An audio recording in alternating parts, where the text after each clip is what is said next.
হ্যাঁ, যেটা বলছিলাম তোমাদেরকে, তাহলে এই প্রতিজ্ঞা ব্যাচ কোর্সের ক্লাস আমাদের আজ থেকে শুরু হচ্ছে। ঠিক আছে, ক্লাসের টাইমিংসটা তোমরা যদিও দেখেছো, আমি তাও একটু তোমাদেরকে দেখিয়ে দিতে চাই। তাহলে যেটা বলছিলাম আমি, যে সোমবার তোমাদের হচ্ছে বটানি, রাত 10টা থেকে 11:30। বুধবার জুলজি, রাত 10টা থেকে 11:30।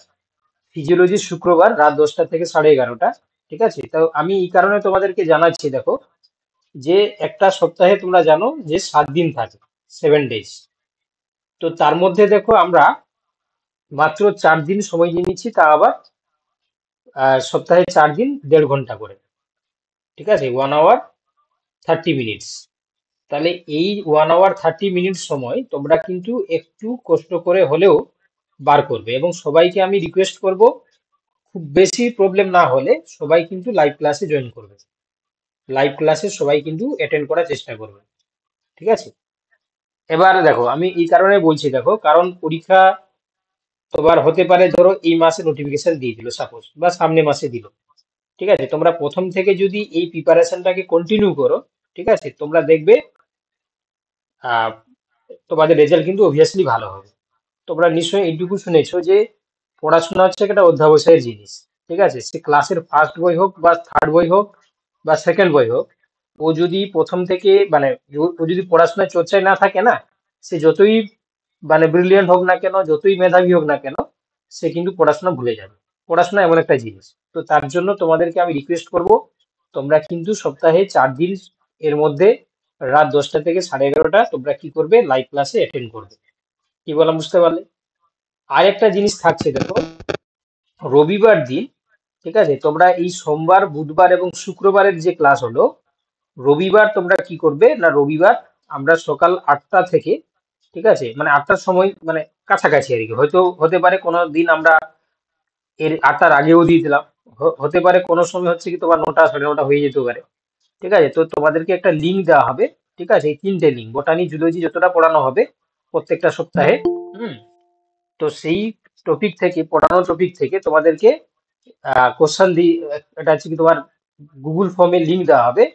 তোমরা সেটা রাত 8টা টাইমের মধ্যে তোমরা সাবমিট করে দেবে। ঠিক আছে, আমরা কি করব, দেখো, রাত 10টার সময়, ঠিক আছে, রাত 10টার সময় তোমাদের আবার সেই অনলাইনের গুগল, তোমার হচ্ছে কি তোমার গুগল মিটের ক্লাস শুরু হবে। সেই ক্লাসে তোমাদেরকে প্রত্যেকের রেজাল্ট দেখানো হবে। ঠিক আছে, প্রত্যেকের রেজাল্ট দেখানো হবে, কে কত নাম্বার পেলো, এবং প্রত্যেকের র্যাঙ্ক কত হলো সেই র্যাঙ্কটাও দেখানো হবে। এবং যে কোশ্চেন গুলো তোমরা পরীক্ষা দিলে, সেই কোশ্চেন গুলো আমরা অ্যানালাইসিস করে দেবো। কি বলা বুঝতে পারলে? সেই কোশ্চেন গুলো আমরা অ্যানালাইসিস করে দেবো, যে কেন ওই উত্তরটা হলো। কারণ অনেকের দেখবে অনেক কোয়েরি থাকে যে কেন এই উত্তরটা হলো, তাহলে সেটা আমরা চেষ্টা করব সেই কোশ্চেনের অ্যানালাইসিস গুলো করে দেওয়ার জন্য। কি বললাম বুঝতে পারলে? তো এই জন্য তোমাদেরকে আমি তড়িঘড়ি করে, অনেকেও আমাকে বলছিলে শুরু করতে, তো আমরা তাই আর দেরি না করে আমরা শুরু করলাম। ঠিক আছে, তো এইভাবে তোমরা কিন্তু আমাদেরকে সপ্তাহে 4 দিনের মধ্যে প্রত্যেকদিন 1.5 ঘন্টা করে সময় দেবে। ঠিক আছে, তো এটা হলে কি হবে না, তোমাদের কিন্তু প্রিপারেশনটা কন্টিনিউ হবে। ঠিক আছে, তাতে হচ্ছে কি তোমার পরে সমস্যা হবে না। এবার দেখো, এবার হচ্ছে কি দেখো, আজকে দেখো, তাহলে আজকে যেহেতু শুক্রবার রয়েছে, ঠিক আছে, এবং হ্যাঁ, এবং আরেকটা জিনিস, যদি কোনো কারোর সমস্যা থেকে থাকে, সে যদি লাইভ ক্লাস অ্যাটেন্ড না করতে পারে, প্রত্যেকটা ক্লাস তোমরা দেখতেই পাচ্ছ, এটা রেকর্ড হচ্ছে। ক্লাস শেষে আমরা রেকর্ড ভিডিও দিয়ে দেবো। ঠিক আছে, আরেকটা সিস্টেম কি, আরেকটা সিস্টেম তোমাদেরকে বলে দিই। আজকে প্রথম যেহেতু ক্লাস শুরু হবে বলে আমরা পিডিএফ নোটসটা পাঠাইনি। তো আমরা ধরো আজকে ক্লাস শেষ হয়ে গেলে, ঠিক আছে, সোমবার মানে তোমার হচ্ছে কি রবিবার ক্লাসটা আছে কি, আজ তোমরা একটাই লিঙ্ক পাবে। কেন, আজকে যেহেতু শুরু হচ্ছে শুক্রবার, তাহলে তোমরা রবিবারের জন্য শুধুমাত্র আজকে যে ক্লাসটা হবে সেই ফিজিওলজি থেকে একটাই মক টেস্টের লিঙ্ক পাবে। ঠিক আছে, মক টেস্টের লিঙ্ক পাবে, রবিবার যেমন ক্লাস হয় তেমন হবে। রবিবার তোমরা ওই মক টেস্টটা সাবমিট করবে, রবিবার যেমন হচ্ছে কি তোমার অ্যানালাইসিস করা হবে, সেই অ্যানালাইসিস হবে। আচ্ছা, তারপরে আবার দেখো সোমবার দিনের ক্লাসের যে তোমার হচ্ছে কি তোমার হচ্ছে দেখতে পাচ্ছ সোমবার ক্লাস রয়েছে, যেহেতু সোমবারের পিডিএফটা গ্রুপে আগে থেকে দিয়ে দেওয়া হবে। কি বলা বুঝতে পারলে? এবারে সোমবার ক্লাস হলো, ক্লাসের পরে ক্লাস নোটসটা দিয়ে দেওয়া হলো। ঠিক আছে, রেকর্ডের ভিডিওটা ক্লাসের পরে আমরা দিয়ে দেবো, তখন পর্যন্ত আপলোডের সময় লাগবে, আপলোড হয়ে গেলেই গ্রুপে দিয়ে দেওয়া হবে। তো এইভাবে আমাদের প্রস্তুতি চলবে, ঠিক আছে? আশা করি সংক্ষেপে বললাম, তোমরা বুঝতে পেরেছো। যদি কারো ডাউট থেকে থাকে তাহলে তোমরা কিন্তু জিজ্ঞাসা করে নিতে পারো, ঠিক আছে? যদি কারো সমস্যা থেকে থাকে তোমরা কিন্তু জিজ্ঞাসা করে নিতে পারো।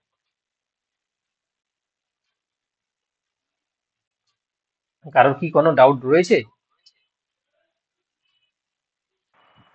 স্যার প্রতিজ্ঞা ব্যাচের আপনি কি তিনটে টেলিগ্রাম চ্যানেল আছে না স্যার পড়াবেন, হোয়াটসঅ্যাপ গ্রুপ? বটানি, geology, physiology. আচ্ছা, আব্দুল আগে বলুক। আব্দুল প্রথমে শুরু করেছে, আব্দুল বলো কি বলছো। স্যার বললাম প্রতিজ্ঞা ব্যাচের কি টেলিগ্রাম চ্যানেল আছে? আমাকে শুধু হোয়াটসঅ্যাপে অ্যাড করা হয়েছে। না, তোমাকে দেখো, তোমাকে একটা লিঙ্ক পাঠানো হয়েছে, তুমি সেই লিঙ্কটাতে জয়েন করে যাও। আচ্ছা, আমি বলে দিচ্ছি, শোনো। মানে প্রতিজ্ঞা ব্যাচের তোমাদের, টেলিগ্রাম চ্যানেল নাকি আচ্ছা, মানুষের আমি যেরকম আমি চ্যানেল থাকে আমি বলে দিচ্ছি, সেটা? আমি এটা বলে দিচ্ছি, আমাকে বলতে দাও। তোমাদের দুটো গ্রুপ আছে, ঠিক আছে? আচ্ছা একটা হচ্ছে তোমার হোয়াটসঅ্যাপ গ্রুপ আছে, একটা হোয়াটসঅ্যাপ গ্রুপ, আর একটা টেলিগ্রাম গ্রুপ। টেলিগ্রাম। এবার এই হোয়াটসঅ্যাপ গ্রুপের নাম কি, টেলিগ্রাম গ্রুপের নাম কি? না, প্রতিজ্ঞা বেচ গ্রুপ। ঠিক আছে, এই যে প্রতিজ্ঞা বেচ দেখতে পাচ্ছ, এই প্রতিজ্ঞা বেচ কোর্স নামে হোয়াটসঅ্যাপ গ্রুপও হয়েছে, টেলিগ্রাম গ্রুপও হয়েছে। দুটো গ্রুপ করা হয়েছে কেন? না, হোয়াটসঅ্যাপ গ্রুপে আমরা তোমাদেরকে বিভিন্ন নোটিশ দেব, সেই সঙ্গে হচ্ছে কি তোমাদের লাইভ ক্লাসের যে লিঙ্ক, সেই লিঙ্ক পাঠাবো। ঠিক আছে, 10টায় ধরো যে ক্লাস শুরু হলো, দেখো 10টার আগে তোমাদেরকে গ্রুপে পাঠিয়ে দেওয়া হয়েছে, তোমরা জয়েন করে যাবে। এবং সেই সঙ্গে আর কি না, ধরো এই যে সামনের সপ্তাহে বোটানি থেকে কোন ক্লাস হবে, ঠিক আছে, মানে ক্লাস শিডিউল যেটা, ক্লাস হচ্ছে কি তোমার সিলেবাস যেটা, সেটা আমরা পাঠাবো। এই জিনিসগুলো তোমাদের কোথায় হবে? না, তোমাদের হোয়াটসঅ্যাপ গ্রুপে হবে। টেলিগ্রাম গ্রুপে কি হবে? বা আরেকটা হোয়াটসঅ্যাপ গ্রুপ হতে পারে, যেমন তোমাদের যখন মক টেস্টের যেটা আমরা বললাম না, মক টেস্ট নেওয়ার পরে যেটা প্রত্যেকে র্যাঙ্ক আর কে কত পাচ্ছ, সেই পিডিএফটা হয়তো আমরা হোয়াটসঅ্যাপ গ্রুপে দিব। টেলিগ্রাম গ্রুপে যেটা তোমাদের দেওয়া হবে, সমস্ত মেটেরিয়ালস, মানে পিডিএফ নোটস থেকে শুরু করে, ক্লাস নোটস থেকে শুরু করে সেগুলো, প্লাস হচ্ছে কি তোমাকে রেকর্ডেড ভিডিও। ঠিক আছে, রেকর্ড ভিডিওটা কিসে দেওয়া হবে? না, আমরা এই যে ক্লাসটা রেকর্ড হচ্ছে, সেই রেকর্ডটা আমরা কি করি না, ইউটিউবে, ঠিক আছে, আমরা আপলোড করে দিই, দিয়ে ইউটিউবে আমরা প্রাইভেট করে দিই। এবারে তোমরা যারা জয়েন করেছো, তোমরাই শুধুমাত্র সেই ভিডিওটা দেখতে পাবে, এটা সবাই দেখতে পাবে না। আমরা হয়তো যদি দু একটা ভিডিও ওপেন রাখি, বাকিরা দেখতে পাবে, কিন্তু সব ভিডিও সবাই দেখতে পাবে না। তাহলে ওই যে লিঙ্কটা তোমাদের গ্রুপে দেওয়া হবে, কোথায়? টেলিগ্রাম গ্রুপে। তোমরা সেই লিঙ্কে জাস্ট ক্লিক করলেই তোমরা ওই ভিডিও, মানে লেকচার ভিডিওটা দেখতে পাবে। তাহলে যারা এখনো পর্যন্ত কোনো কারণে হয়তো টেলিগ্রাম গ্রুপে জয়েন করোনি, ক্লাস শেষ হয়ে গেলে আমাকে আবার তোমরা একটু মেসেজ করে দেবে হোয়াটসঅ্যাপে, যে স্যার আমি এখনো টেলিগ্রাম গ্রুপে জয়েন করিনি, আমি করে দেবো। ঠিক আছে, অনেকে হয়তো আমি ডাইরেক্ট জয়েন করতে পারি না, তাদেরকে লিঙ্ক পাঠিয়ে দেবো, লিঙ্কে ক্লিক করলে তুমি জয়েন হয়ে যাবে। তাহলে এই সমস্যা আর থাকলো না। বুঝতে পেরেছো সবাই? বুঝতে পেরেছো সবাই? আব্দুল বাবা, বুঝতে পেরেছো তো? হ্যাঁ স্যার, ওকে, বুঝতে পারলাম। ওই টেলিগ্রাম গ্রুপের লিঙ্কটা পাইনি বলে বলছিলাম আর কি। আচ্ছা, ঠিক আছে, তুমি ক্লাসের পরে আমাকে একটু নক করো, আমি বল করে দেবো। আচ্ছা, আর কে কি বলছিলে বলো। আচ্ছা ঠিক আছে। আর কে কি বলছিলে বলো। স্যার আমিও টেলিগ্রাম গ্রুপের লিংকটা পাইনি। আচ্ছা, ঠিক আছে, ক্লাসের পরে আমার সঙ্গে তুমি একটু, মানে আমাকে একটু হোয়াটসঅ্যাপ করবে, আমি জয়েন করিয়ে দেবো। আচ্ছা, কি আর একজন কেউ কিছু বলছিলে কি? কেউ কিছু বলবে, নাহলে আমি ক্লাস কন্টিনিউ করবো। হ্যালো। হুম, হ্যালো শুনতে পাচ্ছি, বলো। স্যার, বলছিলাম আপনি কি তিনটে পার্টি পড়াবেন? আচ্ছা, এবারে তিনটে পার্ট দেখো, তাহলে আমি, তোমরা জানো যে বিগত প্রায় 4-5 বছর ধরে আমি পড়িয়ে আসছি, ঠিক আছে? আমি নিজে হচ্ছে বোটানি টিচার, ঠিক আছে, কিন্তু আমি জুলজি এবং ফিজিওলজি আমি সমানভাবে গুরুত্ব দিয়ে পড়িয়ে এসেছি। এবারে দেখা গেল যেহেতু তোমাদের, মানে আমার নিজের চাপের জন্য আমি জুলজির একজন টিচার, খুবই মানে এক্সপিরিয়েন্স টিচারকে আমি, মানে মানে কি বলবো, ক্লাস দেওয়ার জন্য রুটিনে বানিয়েছি। উনি ক্লাস নেবেন, তবে একটু তার ওনার টাইম যাচ্ছে, কারণ তোমরা জানো যে এই অনলাইন ক্লাসে সবাই সরবরাহ নয়, ঠিক আছে? তো উনি প্র্যাকটিসে রয়েছেন, মানে অনলাইন ক্লাস কিভাবে না হয়। তো উনি হয়তো তোমাদের একটু দেরি করে শুরু করবেন, ঠিক আছে, কিন্তু জুলজি পার্টটা উনি আপাতত পড়াবেন। ঠিক আছে, আমি আপাতত তোমাদের বোটানি আর ফিজিওলজিটা পড়াচ্ছি। কি বলা, বুঝতে পারলে? জুলজি আর একজন টিচার পড়াবে। বুঝতে পেরে গেছো? আর কি কোয়ারি আছে বলো।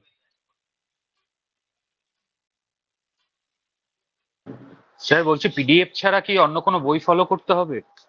আচ্ছা, পিডিএফ ছাড়া অন্য কোনো বই? দেখো, তো তোমরা হচ্ছে কি, দেখো যারা মূলত হচ্ছে কি তোমরা 9-10 পরীক্ষা দেবে, এসএলএসটি 9-10, ঠিক আছে, তোমরা একটা কাজ করবে যে এখন যে নিটের যে বইগুলো হয় বেঙ্গলি মিডিয়ামে, ঠিক আছে, সেটা পারুল প্রকাশনী হোক বা সাঁতরা প্রকাশনী হোক, তুমি যে কোনো বা অথারের তুমি 9-10 এবং 11-12-এর, সরি 11-12-এর যে বই, 11 এবং 12-এর বই কিনে নেবে, ঠিক আছে, সেটা হাতে কাছে রাখবে। দিয়ে তোমরা ধরো আজকে ধরো আমরা শুরু করছি কি না ফিজিওলজির ইউনিটস অফ হিউম্যান সিস্টেম, তাহলে এখানে কি রয়েছে না structure function relationship of cell and its organelles and different tissue, এটা মূলত তোমরা দেখতে পাবে 11 দের যে বই রয়েছে তাতে রয়েছে। তো তোমরা যদি আগে থেকে এই চ্যাপ্টারটা একটু পড়ে নাও, ঠিক আছে, সঙ্গে আমাদের ক্লাস করে আমাদের নোটটাকে পড়ো, তাহলে তোমার অনেকটাই কভার হয়ে যাবে। এটা হচ্ছে কি তোমার যারা 9-10 জন্য। আর যারা 11-12-এ বসতে চাইছো, এসএলএসটি 11-12, তোমরা কি করবে না, তোমাদেরকে বলবো যে তোমরা দেখবে গ্রাজুয়েশন মানে বিএসসি পাস কোর্স, এখন তো আর পাস কোর্স বলে কিছু নেই, এখন মাইনর হয়ে গেছে, মাইনর, তাই না, মাইনর। বা কিছুদিন আগে ছিল জিই, ছিল জি জেনারেল ইলেকটিভ সাবজেক্ট, আর এখন মাইনর হয়ে গেছে। তো এদের সেমিস্টার সিস্টেমে, ঠিক আছে, মানে বই বার করেছে বিভিন্ন পাবলিকেশন, বিশেষত সাঁতরা পাবলিকেশন বার করেছে। তো তোমরা চেষ্টা করবে যে ওই পাবলিকেশনের লেটেস্ট যে ভার্সনের বই, ঠিক আছে, তোমরা হাতের কাছে রাখতে পারো। কি বলা বুঝতে পারলে? তাতে কি হবে না, আমরা যে চ্যাপ্টারটা পড়াবো ওই চ্যাপ্টারটা তো আমরা আগে থেকে বলে দিচ্ছি যে আজকে আমরা অমুক দিন মানে অমুক দিনে আমরা এই জিনিসটা পড়াবো। তো তোমরা চেষ্টা করবে ওই চ্যাপ্টার রিলেটেড যে জায়গায় রয়েছে সেই জিনিসটা একটু পড়ে নেওয়ার জন্য, এক্সট্রা স্টাডি করে রাখলে, ফলে তোমার ক্লাস বুঝতেও সুবিধা হবে এবং জিনিসগুলো ধরতেও সুবিধা হবে। ঠিক আছে, এক্সট্রা বই বলে এই জিনিসগুলো তোমরা করতে পারো। বুঝতে পেরেছি? স্যার অথরের নামটা একবার বলবেন স্যার? ওই অথার বলতে 11-12 অথার ঠিক যেটা নাম বললেন। মনে নেই আমার, তোমরা হচ্ছে কি সাঁতরা পাবলিকেশনটাই কিনতে পারো। ঠিক আছে, আমাকে কোনো কেউ মানে এটাকে পাবলিশার করার জন্য কোনো টাকা দেয়নি, তবে সাঁতরা পাবলিকেশনটা ভালো। সাঁতরা স্যার কটা সেমিস্টার, সব কটা সেমিস্টারে বই কিনবো? সবকটা সেমিস্টার বলতে তোমরা একটু সিলেবাসটার সঙ্গে মিলিয়ে নেবে, কারণ এখন ধরো বটানির কথা আমি বলছি, ধরো বটানিতে এমন কিছু সাবজেক্ট রয়েছে যেমন মাশরুম কালচার বা বায়ো ফার্টিলাইজার, এই যে এই বইগুলো তোমরা কেনা দরকার নেই। বাকি যে জিনিসগুলো ধরো মরফোলজি, টেক্সোনমি বা সেল বায়োলজি, অ্যানাটমি, এই রিলেটেড যে যে সমস্ত চ্যাপ্টারগুলো যে বইতে রয়েছে একটু দেখে নেবে। ঠিক আছে, সিলেবাসটা তো তোমার কাছে মোবাইলে রয়েছে, যখন তুমি কিনতে যাবে, ঠিক আছে, তখন হচ্ছে কি তোমাকে যখন বইগুলো বার করে দেবে তুমি একটু দেখিয়ে মিলিয়ে নেবে তো তোমার সিলেবাসের সঙ্গে কোনটা মিল রয়েছে। যেমন মাশরুম কালচার, ফ্লোরিকালচার বা তোমার বায়ো ফার্টিলাইজার, এই জিনিসগুলো তোমরা নেবে না। ঠিক আছে, বাকি যে জিনিসগুলো তোমার সিলেবাসের সঙ্গে মিল রয়েছে সেই বইগুলো নিয়ে নেবে। কি বললাম বুঝতে পারো? আচ্ছা। আচ্ছা দেখো, তাহলে আপাতত তোমার মানে মানে কি বলবো, স্যার এই ভিডিওটা রেকর্ডিং পাওয়া যাবে পরে স্যার? এই যে আমি একটু আগেই তো বলে দিলাম প্রত্যেকটা ক্লাসেরই রেকর্ডেড ভিডিও ক্লাস হয়ে যাওয়ার পরে আপলোড হতে যতটুকু টাইম লাগে সেই টাইমের পরে আমি পাঠিয়ে দেবো। ওটা যদি 1 ঘন্টার ঠিক মধ্যে আছে, আপলোড হয়ে যায় তাহলে আমি পাঠিয়ে দেবো, যদি সেটা 4 ঠিক আছে ঘন্টা স্যার। লাগে 4 ঘন্টা করে পাঠাবো। ওকে, হ্যাঁ স্যার। মানে এই ক্লাসটা হয়ে যাওয়ার পরে আমার প্রাইমারি ডিউটি কি থাকে, এই যে যেটা পড়ানো হচ্ছে, যা যা পড়ানো হবে, এই পড়ানোর পিডিএফটা তোমাদেরকে পাঠানো এবং এই ভিডিওটা হচ্ছে আপলোড করা। আপলোড হয়ে যাওয়ার পরে তারপরে আমি ঘুমাই। কি বলছি বুঝতে পারলে? তো ওতে হচ্ছে কি এটা হচ্ছে আমার কাজ। হ্যাঁ স্যার। চলো, হ্যাঁ স্যার। তাহলে আমরা আজকে ক্লাসে এবার শুরু করছি, দেখো ক্লাস শুরু করছি। তাহলে যেহেতু আজকে শুক্রবার, তো এই জন্য আমাদের ফিজিওলজি রয়েছে আমাদের সিলেবাস, মানে রুটিনে রয়েছে ফিজিওলজি আজকে শুক্রবার। তো আমরা দেখো প্রথমে দেখো, আমরা যেমন তোমাদের মাদ্রাসা গ্রুপে পড়াচ্ছিলাম, তাই না, খুবই মানে খুব, আমরা যেহেতু পরীক্ষা চলে এসেছিল বলে তোমরা ম্যাক্সিমাম জন ক্র্যাশ কোর্সে ছিলে, তাই না, ক্র্যাশ কোর্সে আমরা খুব মানে কুইকলি জিনিসগুলো পড়িয়েছি, কিন্তু আমরা এই ক্লাসগুলোতে ধরিয়ে ধরিয়ে জিনিসগুলোকে পড়াবো। ঠিক আছে, খুবই, কারণ আমি এই কোর্সের সময়সীমা রেখেছি কত না 6 মান্থ, তাই না, 6 মান্থ। তো সেক্ষেত্রে আমাদের হাতে যথেষ্ট টাইম রয়েছে। হ্যাঁ, আর একটা জিনিস, যদি কোনো কারণে নোটিফিকেশন চলে আসে, ঠিক আছে, আমরা তো ডিউরেশন রেখেছি 6 মান্থস।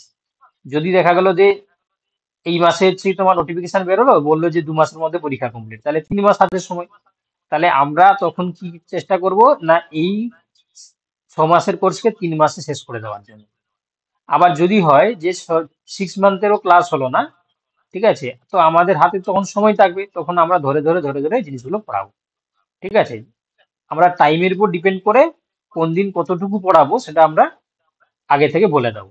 ঠিক আছে, তো এই মুহূর্তে যেহেতু আমাদের হাতে টাইম রয়েছে, তো সেই জন্য আমরা জিনিসগুলোকে ধরে ধরে যতটা মানে ধরে ধরে পড়ানো যায় সেই জিনিসগুলোকে পড়ানোর চেষ্টা করব।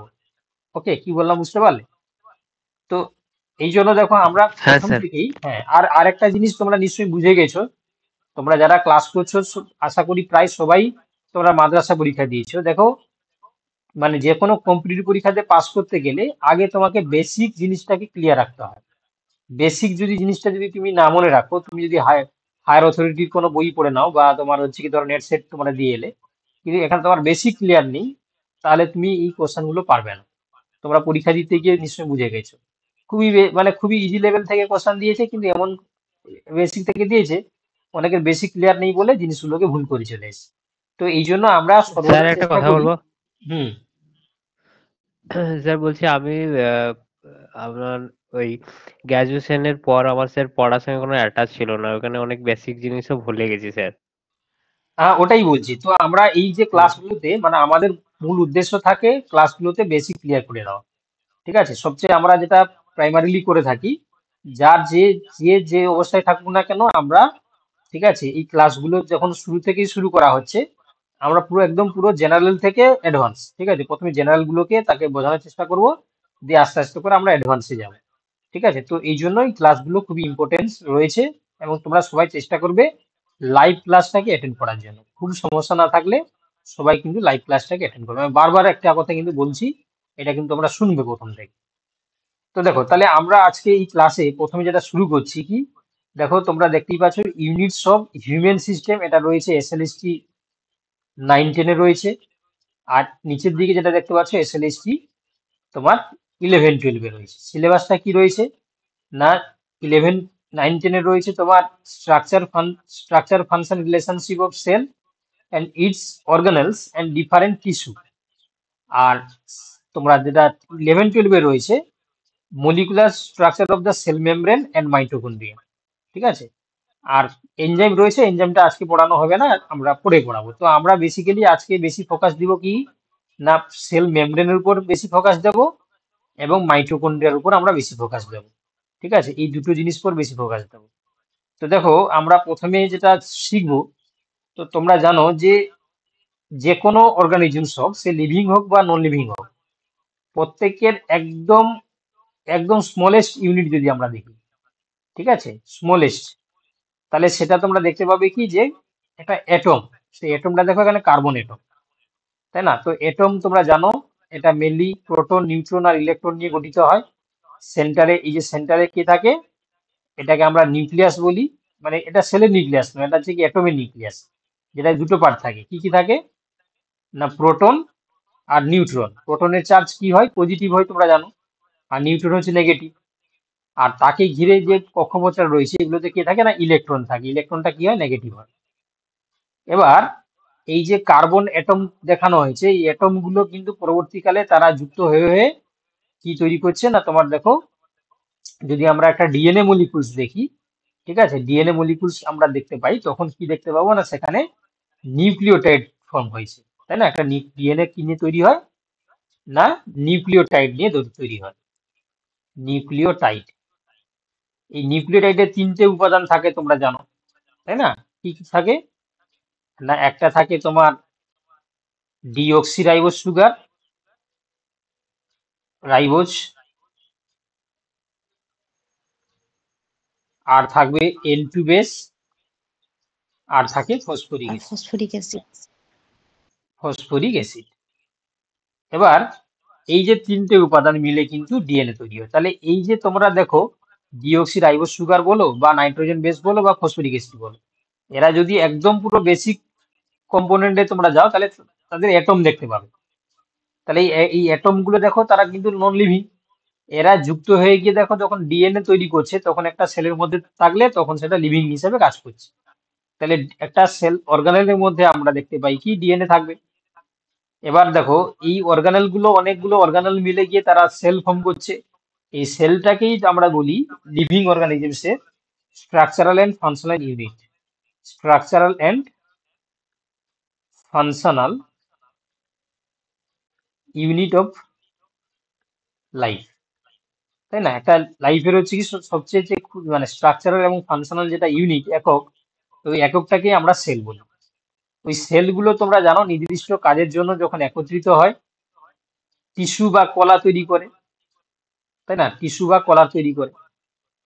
এই টিস্যুগুলো আবার একটা নির্দিষ্ট কাজের জন্য যখন একসঙ্গে যুক্ত হয় তখন কি তৈরি করে? অর্গান বা অঙ্গ ফরমেশন করছে। আবার এই অঙ্গগুলো দেখো বা অর্গানগুলো একসঙ্গে যখন যুক্ত হচ্ছে অর্গান সিস্টেম বা তোমার হচ্ছে কি অর্গান, হ্যাঁ মানে তোমার হচ্ছে কি অঙ্গতন্ত্র তৈরি করে দিচ্ছে, ঠিক আছে? সিস্টেম মানে তন্ত্র আর কি। আচ্ছা, তারপরে দেখো এরা অনেকগুলো এরকম সিস্টেম যখন একসঙ্গে যুক্ত হয়ে যায় তখন এটা কমপ্লিট অর্গানিজম তৈরি করছে। তো এইভাবে দেখো আমরা যদি দেখি যে একটা লিভিং অর্গানিজমস, ঠিক আছে, একদম পুরো অ্যাটম থেকে কিভাবে কমপ্লিট একটা অর্গানিজমস তৈরি করছে তার একটা হায়ারার্কি, ঠিক আছে, এইভাবে স্টেপ বাই স্টেপ তৈরি হয়। এটা তোমরা সবাই জানো, এটা নিয়ে কোনো দ্বিধাবোধ নেই, সবাই তোমরা এই কনসেপ্টটা জানো। এবার দেখো আমরা যদি একটা, ঠিক আছে, সেল দেখি, তাই না? সেলের ক্ষেত্রে কি বললাম যে কোন একটা জীবিত কোষ মানে জীবিত তোমার হচ্ছে জীবের গঠনগত এবং কার্যগত যে একক থাকে বা ইউনিট থাকে সেটাকে আমরা সেল বলি। তো এই সেলগুলো দেখো যদি উদ্ভিদ কোষ হয় আর প্রাণী কোষ হয় তাহলে চিনার উপায় কি? না বাইরে থেকে যদি আমরা দেখি, যদি সেটা উদ্ভিদ কোষ হয় তাহলে সেটা কি হয়? হেক্সাগোনাল বা ষড়ভুজাকার হয়। হেক্সাগোনাল বা ষড়ভুজাকার। আর যদি সেটা অ্যানিমেল সেল হয় তাহলে সেটা কি হয়? ওভাল বা সার্কেল হয়, ঠিক আছে? তো সেখানে আমরা বাইরে থেকে দেখলে বুঝতে পারবো। এবারে আরো অনেক পার্থক্য রয়েছে, সেটা তোমরা সবাই জানো, তাই না? প্ল্যান্ট সেলের ক্ষেত্রে তোমরা জানো সেল ওয়াল থাকবে, সেল মেমব্রেন থাকবে। অ্যানিমেল সেলের ক্ষেত্রে শুধুমাত্র সেল মেমব্রেন থাকবে, সেল ওয়াল থাকবে না। আরো অনেক একটা তোমরা জানো, যেমন প্ল্যান্টের ক্ষেত্রে ক্লোরোপ্লাস্ট থাকবে, অ্যানিমেলে থাকবে না, অ্যানিমেলের ক্ষেত্রে সেন্ট্রোজোম থাকবে, প্ল্যান্টে থাকবে না। এই ধরনের অনেক বৈশিষ্ট্য তোমরা জানো। তো আমি জাস্ট এটা সেলের স্ট্রাকচার দেখাতে গিয়ে দেখো এখানে একটা দেখানো হয়েছে। তাহলে অবভিয়াসলি তোমরা বলো দেখি যে এই যে সেলটা দেখতে পাচ্ছ এখানে যেটা দেখানো হয়েছে এটা একটা উদ্ভিদ কোষ না প্রাণী কোষ? এটা অ্যানিমাল। প্রাণী কোষ স্যার।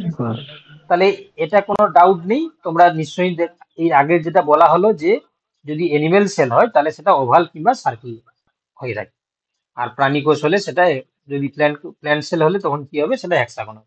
তো তোমরা দেখতে পাচ্ছ এটা ওভাল শেপেড হচ্ছে মানে এটা হচ্ছে এটা এনিমেল সেল। শুধু তাই নয়, আরো অনেক বৈশিষ্ট্য তোমরা নিশ্চয়ই দেখেছো, যে দেখতে পাচ্ছ এখানে শুধুমাত্র আমরা সেল মেমব্রেন দেখতে পাচ্ছি। আচ্ছা হ্যাঁ, তোমরা কি স্যার করে এটা তো বললে? প্ল্যান্ট স্যার সেল, এখানে এটা সেল প্ল্যান্ট ওয়াল সেল আছে, স্যার, সেল ওয়াল প্ল্যান্ট রয়েছে। প্ল্যান্ট হ্যাঁ, সেল। তাহলে তোমরা সবাই কি বললেন স্যার? হ্যাঁ, এটা হচ্ছে কি তোমার একটা প্ল্যান্ট সেল। কেন? সেল ওয়ালও রয়েছে, ক্লোরোপ্লাস্টও রয়েছে, স্যার তাই না? আমার ক্লোরোপ্লাস্টও আছে স্যার। হ্যাঁ, তাহলে এখানে দেখো কোনোভাবে তোমরা কি দেখতে পাচ্ছ যে সেন্ট্রোজোম রয়েছে? নেই নিশ্চয়ই। তাহলে তোমাকে এটা কিন্তু বলতে হতো এটা অনেকটা চারকোণাকার হচ্ছে, তাই না? একদম পুরো বলতে পারবে না যে হ্যাঁ, হেক্সাগোনাল হচ্ছে না তো। হ্যাঁ। তো যাই হোক, তো সেটা তোমাকে বাকি ক্যারেক্টার গুলো দেখতে হতো, তাই না? যাই হোক, তাহলে এটা থেকে এটা জাস্ট এনিমেটেড একটা সেল, মানে এটা এনিমেটেড একটা স্ট্রাকচার যেটাকে সেলকে বোঝানোর জন্য। কিন্তু আমরা যেহেতু সেল ওয়াল দেখতে পাচ্ছি, ক্লোরোপ্লাস্ট দেখতে পাচ্ছি, তাহলে আমাদেরকে বলা উচিত যে এটা একটা প্লান্ট সেল, ঠিক আছে? এটা প্লান্ট সেল বলতে পারো। কিন্তু এটা রিয়েল যদি পিকচার দেখো তাহলে একটা প্লান্ট সেল হয় কি হেক্সাগোনাল হয়, আর অ্যানিমেল সেল গুলো ওভাল কিংবা সার্কুলার শেপেড হয়। যাই হোক, এবার দেখো যেহেতু এটা অ্যানিমেটেড ছবি জাস্ট বোঝানোর জন্য, তো আমরা দেখতে পাচ্ছি সবচেয়ে বাইরে যে লেয়ারটা থাকে তাকে বলা যায় সেল ওয়াল, যেহেতু প্লান্ট সেল। আর তারপরে যে লেয়ারটা থাকে সেটাকে আমরা কি বলি? সেল মেমব্রেন বা প্লাজমা মেমব্রেনও বলতে পারো। দেখো এই সেল মেমব্রেনের পরে যে লিকুইড দেখতে পাচ্ছ, এই পুরোটা মানে ভেতরের পুরো অংশটাকে আমরা কি বলি? না এটাকে আমরা বলি প্রোটোপ্লাজম। প্রোটোপ্লাজম। এবার দেখো এই প্রোটোপ্লাজমটার মধ্য থেকে শুধুমাত্র যদি আমরা নিউক্লিয়াসটাকে বাদ দিয়ে দিই, বাকি যে অংশগুলো পড়ে থাকবে সেটাকে আমরা কি বলি? সাইটোপ্লাজম। তাহলে আমরা লিখতে পারি যে cytoplasm equal to protoplasm minus nucleus, এটা আমরা বলতে পারি, তাই না? সাইটোপ্লাজম হচ্ছে প্রোটোপ্লাজম থেকে নিউক্লিয়াসটাকে বাদ দিলে বাকি যে অংশ পড়ে থাকবে সেটাকে আমরা কি বলছি না সাইটোপ্লাজম বলতে পারি। হুম। এবার আদার যে অর্গানগুলো তোমরা দেখতে পাচ্ছ, যেমন endoplasm reticulum, mitochondria, Golgi bodies, vacuole দেখতে পাচ্ছ, এটাও তোমাদের মনে রাখতে হবে। এই ভ্যাকুওলটা দেখো এনিমেল মানে প্ল্যান্ট সেল হলে লার্জ ভ্যাকুওল তোমরা দেখতে পাবে। দেখতেই পাচ্ছ তোমরা এখানে একটা লার্জ ভ্যাকুওল। তাহলে এই লার্জ ভ্যাকুওল থাকা মানে কার বৈশিষ্ট্য? না সেটা কিন্তু একটা প্ল্যান্ট সেলের বৈশিষ্ট্য। আচ্ছা, তার সঙ্গে দেখো ক্লোরোপ্লাস্ট রয়েছে, লাইসোজোম রয়েছে। তারপর হচ্ছে কি তোমার এন্ডোপ্লাজম রেটিকুলাম কথা বলা হলো, এটা দুটো টাইপস হয়, স্মুথ আর রাফ। নিউক্লিয়াসটা দেখো সেন্টারে রয়েছে, তাই না? নিউক্লিওলাসটা এখানে রয়েছে, নিউক্লিয়াসের একটা পার্ট।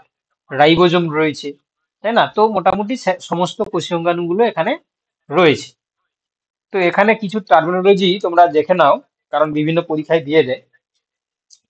তাহলে তোমরা নিশ্চয়ই প্রোটোপ্লাজম জিনিসটা কি বুঝতে পারলে? দেখো কোষের কোষপর্দার ভেতরে কোষগহ্বর এবং খাদ্য হিসাবে গৃহীত পদার্থগুলিকে বাদ দিয়ে বাকি যে সমস্ত পদার্থ থাকে, ঠিক আছে, তাকে আমরা এক কথায় বলি প্রোটোপ্লাজম। তাহলে কোষপর্দার ভেতরে সেল যে তোমার হচ্ছে কোষগহ্বর বা সেল ভ্যাকুওল এবং খাদ্য হিসাবে গৃহীত পদার্থগুলোকে বাদ দিলে বাকি যে সমস্ত পদার্থ পড়ে থাকে তাকে আমরা এক কথায় কি বলি? প্রোটোপ্লাজম বলি। এবার একটু আগেই বললাম দেখো যে কোষের নিউক্লিয়াস বিহীন প্রোটোপ্লাজমকে আমরা বলবো সাইটোপ্লাজম। এখানে লিখেছিলাম দেখো সাইটোপ্লাজম সমান প্রোটোপ্লাজম মাইনাস নিউক্লিয়াস। তাহলে এটাও তোমরা একটু মনে রাখবে। সেই সঙ্গে দেখো সোমাটোপ্লাজম কাকে বলে? না সোমাটোপ্লাজম হচ্ছে দেখো দেহকোষকে সোমা বলা হয়।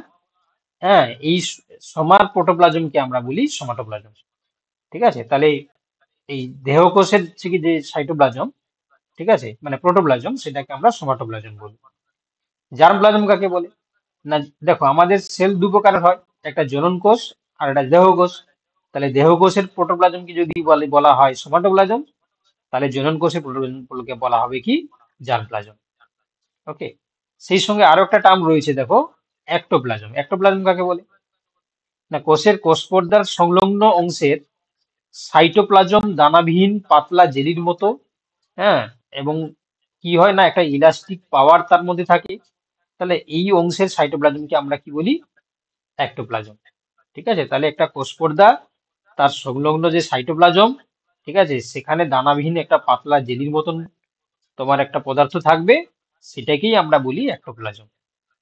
সেই সঙ্গে এন্ডোপ্লাজম কি? অ্যাক্টোপ্লাজম রয়েছে মানে এন্ডোপ্লাজম থাকবে। তাহলে এন্ডোপ্লাজম বলছে কোষের মাঝের বা ভেতরের দানাদার তরল সান্দ্র যে প্রোটোপ্লাজম থাকবে সেটাকে আমরা এন্ডোপ্লাজম বলি।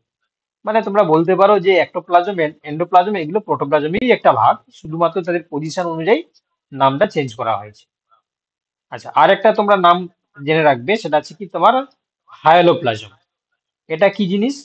না প্রোটোপ্লাজমের যে স্বচ্ছ তরল অংশের মধ্যে, ঠিক আছে, বিভিন্ন জৈব এবং অজৈব উপাদান দ্রবীভূত থাকে এবং ভাসমান অবস্থায় থাকে, সেই অংশের সাইটোপ্লাজমটাকে আমরা কি বলি? কাইনোপ্লাজম বা হায়ালোপ্লাজম। ঠিক আছে, এটাও সেই প্রোটোপ্লাজমেরই একটা অংশ আর কি। ঠিক আছে, মানে স্যার ওই যে সাইটোপ্লাজমের যে অর্গানেলস গুলো থাকবে ওই জায়গাটাকে বলছি তো? একদম একদম ওইটাকে আমরা কি বলছি? হায়ালোপ্লাজম বলছি। আর টোনোপ্লাস্ট তো নিশ্চয়ই তোমাদের মনে হয় মাদ্রাসাতে এসেছিল, তাই না? কোষগহ্বরকে পরিবৃত করে সাইটোপ্লাজমের যে আবরণী থাকে তাকে আমরা মানে মানে ওই যে মানে একটা কোষগহ্বরের ভেতরের অংশটাকে টোনোপ্লাজম বলছি, আর যে পর্দাটা থাকবে তাকে টোনোপ্লাস্ট আমরা বলি, তাই না? টোনোপ্লাস্ট কোষগহ্বর বা ভ্যাকুওলের যে চারদিকে ওয়ালটা থাকে তাকে আমরা টোনোপ্লাস্ট বলি, আর তার সাইটোপ্লাজমটাকে আমরা বলছি টোনোপ্লাজম। আচ্ছা, আর একটা রয়েছে, তার নাম হচ্ছে নিওপ্লাজম। এবারে এটা কাকে বলে? না প্রাণীদেহে কোনো কিছুর অস্বাভাবিক বৃদ্ধি, প্রধানত টিউমারের বৃদ্ধিকে আমরা নিওপ্লাজম বলি। ঠিক আছে, যদি কোনো একটা এনিমেল সেলের কোনো একটা অস্বাভাবিক বৃদ্ধি হয়ে যায়, ঠিক আছে, তখন একটা টিউমার সৃষ্টি করে এই টিউমার বৃদ্ধিটাকে আমরা নিওপ্লাজম বলি। তাহলে এই হচ্ছে আমাদের এতগুলো টার্ম, তোমরা একটু দেখে রাখবে, ঠিক আছে? কারণ দেখতেই পাচ্ছ এগুলো বেসিক জিনিস, এমন নয় যে খুব কষ্ট, জাস্ট এই জিনিসগুলো একটু দেখে রাখবে। এবার আমরা দেখো, যেহেতু আমরা প্রথমে সেল নিয়ে বা কোষ নিয়ে আলোচনা করছি, তো এই জিনিসটা না আলোচনা করলেই নয় যে সেলের টাইপস, তাই না? তো মোটামুটি আমরা সেলকে মেজরলি দুটো ভাগে ভাগ করি, প্রোক্যারিওটস আর হচ্ছে ইউক্যারিওটস, মেজরলি প্রধানত।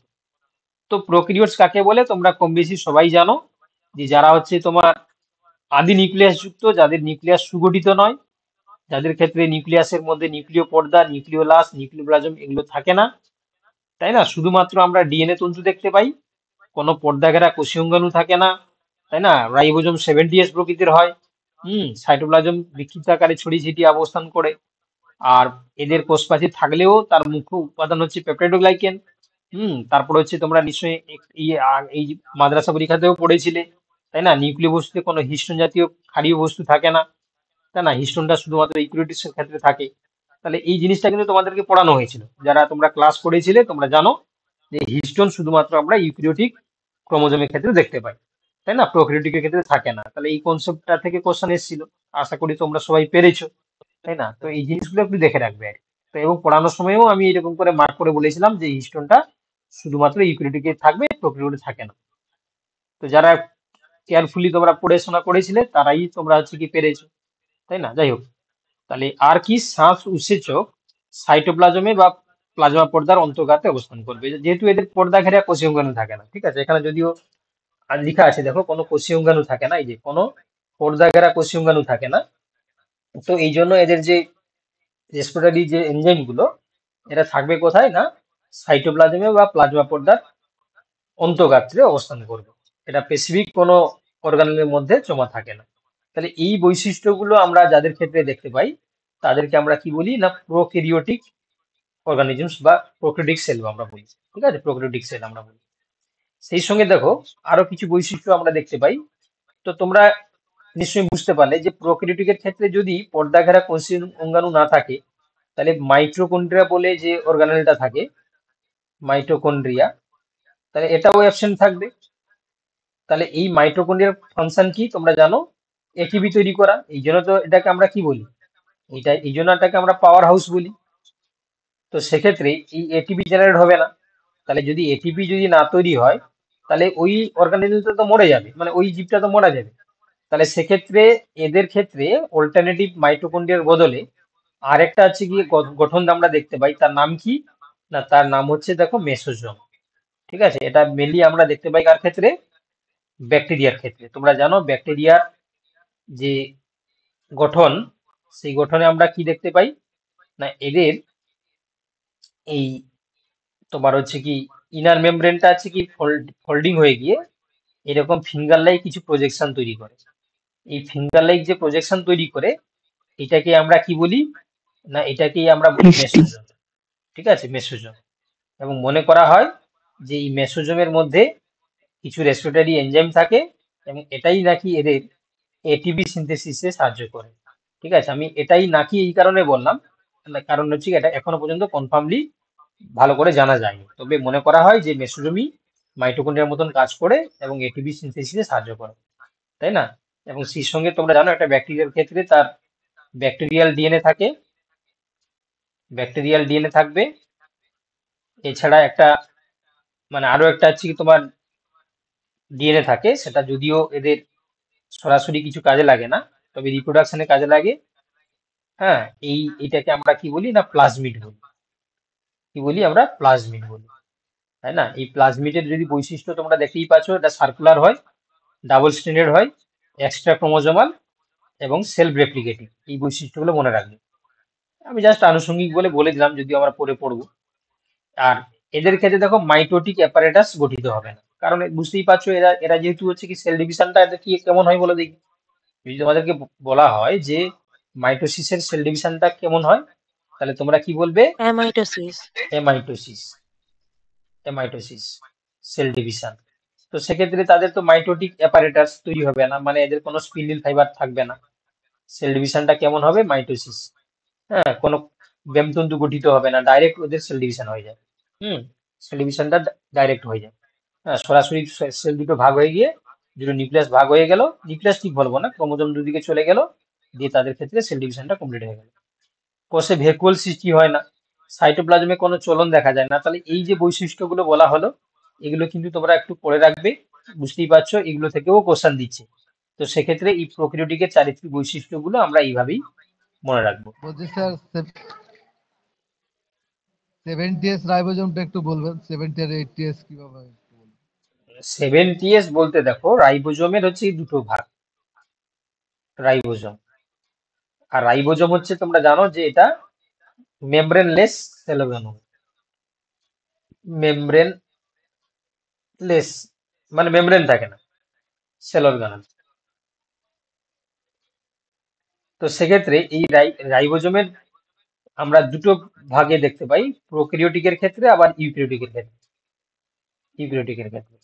প্রোক্যারিওটিকের ক্ষেত্রে রাইবোজোমটা হচ্ছে 70s টাইপের হয়, আর ইউক্যারিওটিকের ক্ষেত্রে হচ্ছে তোমার 80s হয়। প্রোক্যারিওটিকের রাইবোজোমের 70s এর আবার দুটো ভাগ থাকে, একটা আছে তোমার 50s, এটা 30s। আর ইউক্যারিওটিকের ক্ষেত্রে দুটো ভাগ থাকে, একটা আছে তোমার 60s আর হচ্ছে 40s। বুঝতে পারলে? মানে এদের সাব ইউনিট দুটো থাকে, এটা লার্জ সাব, এটা হচ্ছে লার্জ সাব ইউনিট, এটা স্মল, আর এদের এটা লার্জ, এটা হচ্ছে স্মল। চলো এবার দেখো, এবার যেটা আমরা দেখবো ইউক্যারিওটিক কোষ, তাই না, ইউক্যারিওটিক সেল। তোমরা সবাই বুঝতে পারছো তো? এইভাবেই পড়ানো হবে, ঠিক আছে? এইভাবেই যেভাবে পড়ানো হচ্ছে এইভাবেই পড়ানো হবে। আমি স্ক্রিন দেখতে পাচ্ছি না স্যার। স্ক্রিন বাবা দেখা যাচ্ছে, সবাই দেখতে পাচ্ছে। তুমি লেফট করে আবার জয়েন করো, তখন দেখতে পাবে। তোমার নেটওয়ার্কের প্রবলেম আছে, তুমি লেফট করে যাও, যে আবার জয়েন করো। স্যার আগের স্লাইডটা একবার জানতো। হ্যাঁ দেখো,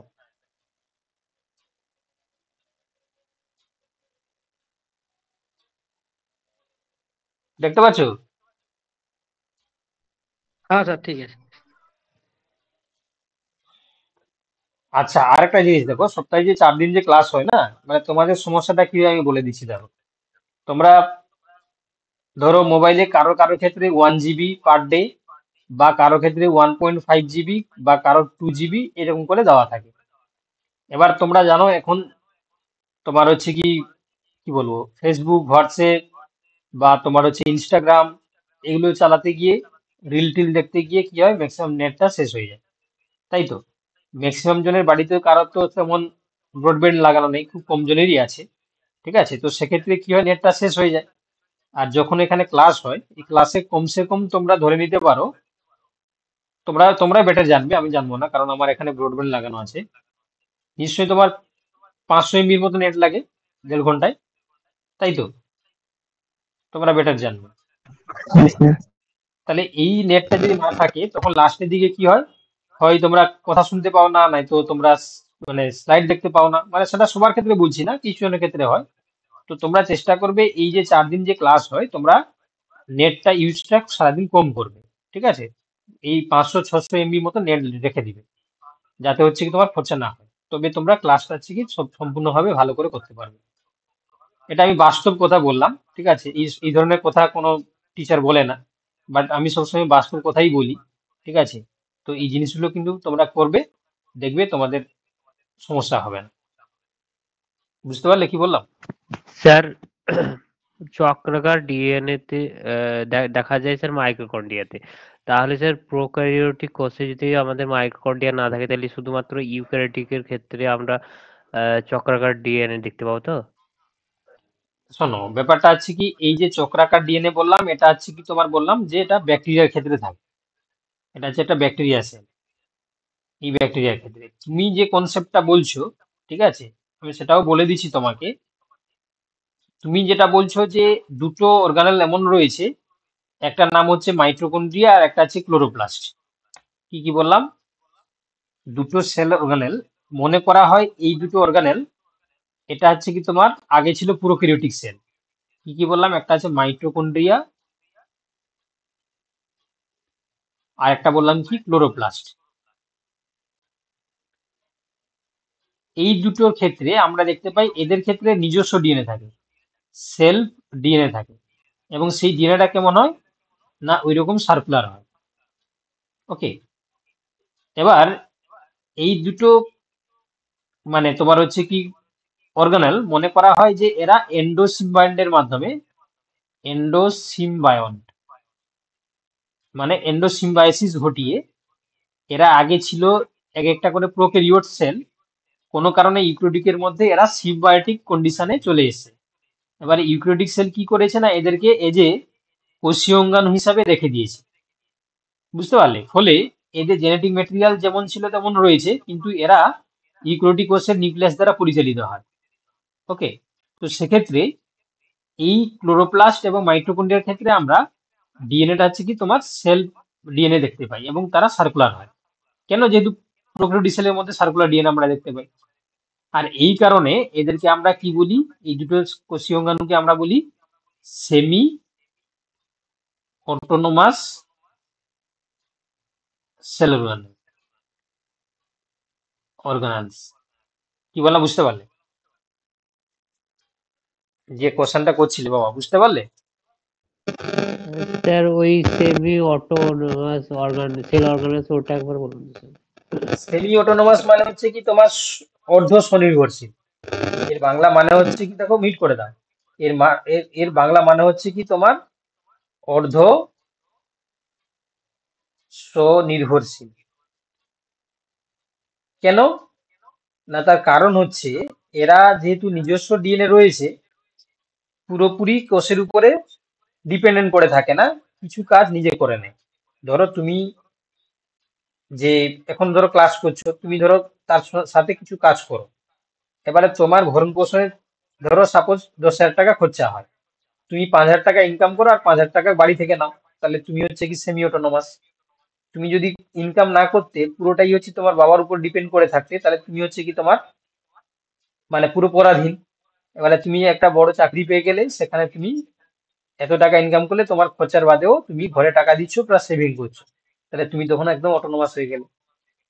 ওকে, তো দেখো মাইটোকন্ড্রিয়া ক্লোরোপ্লাস্ট হচ্ছে কি তার নিজের যেহেতু ডিএনএ রয়েছে, তার নিজের কাজ অনেকটাই সে নিজে করে নিতে পারে, বাকি সমস্ত কাজ করতে পারে না, কিছু কাজের জন্য সে কোষের ডিএনএ এর উপরে ডিপেন্ড করে পড়ে থাকে।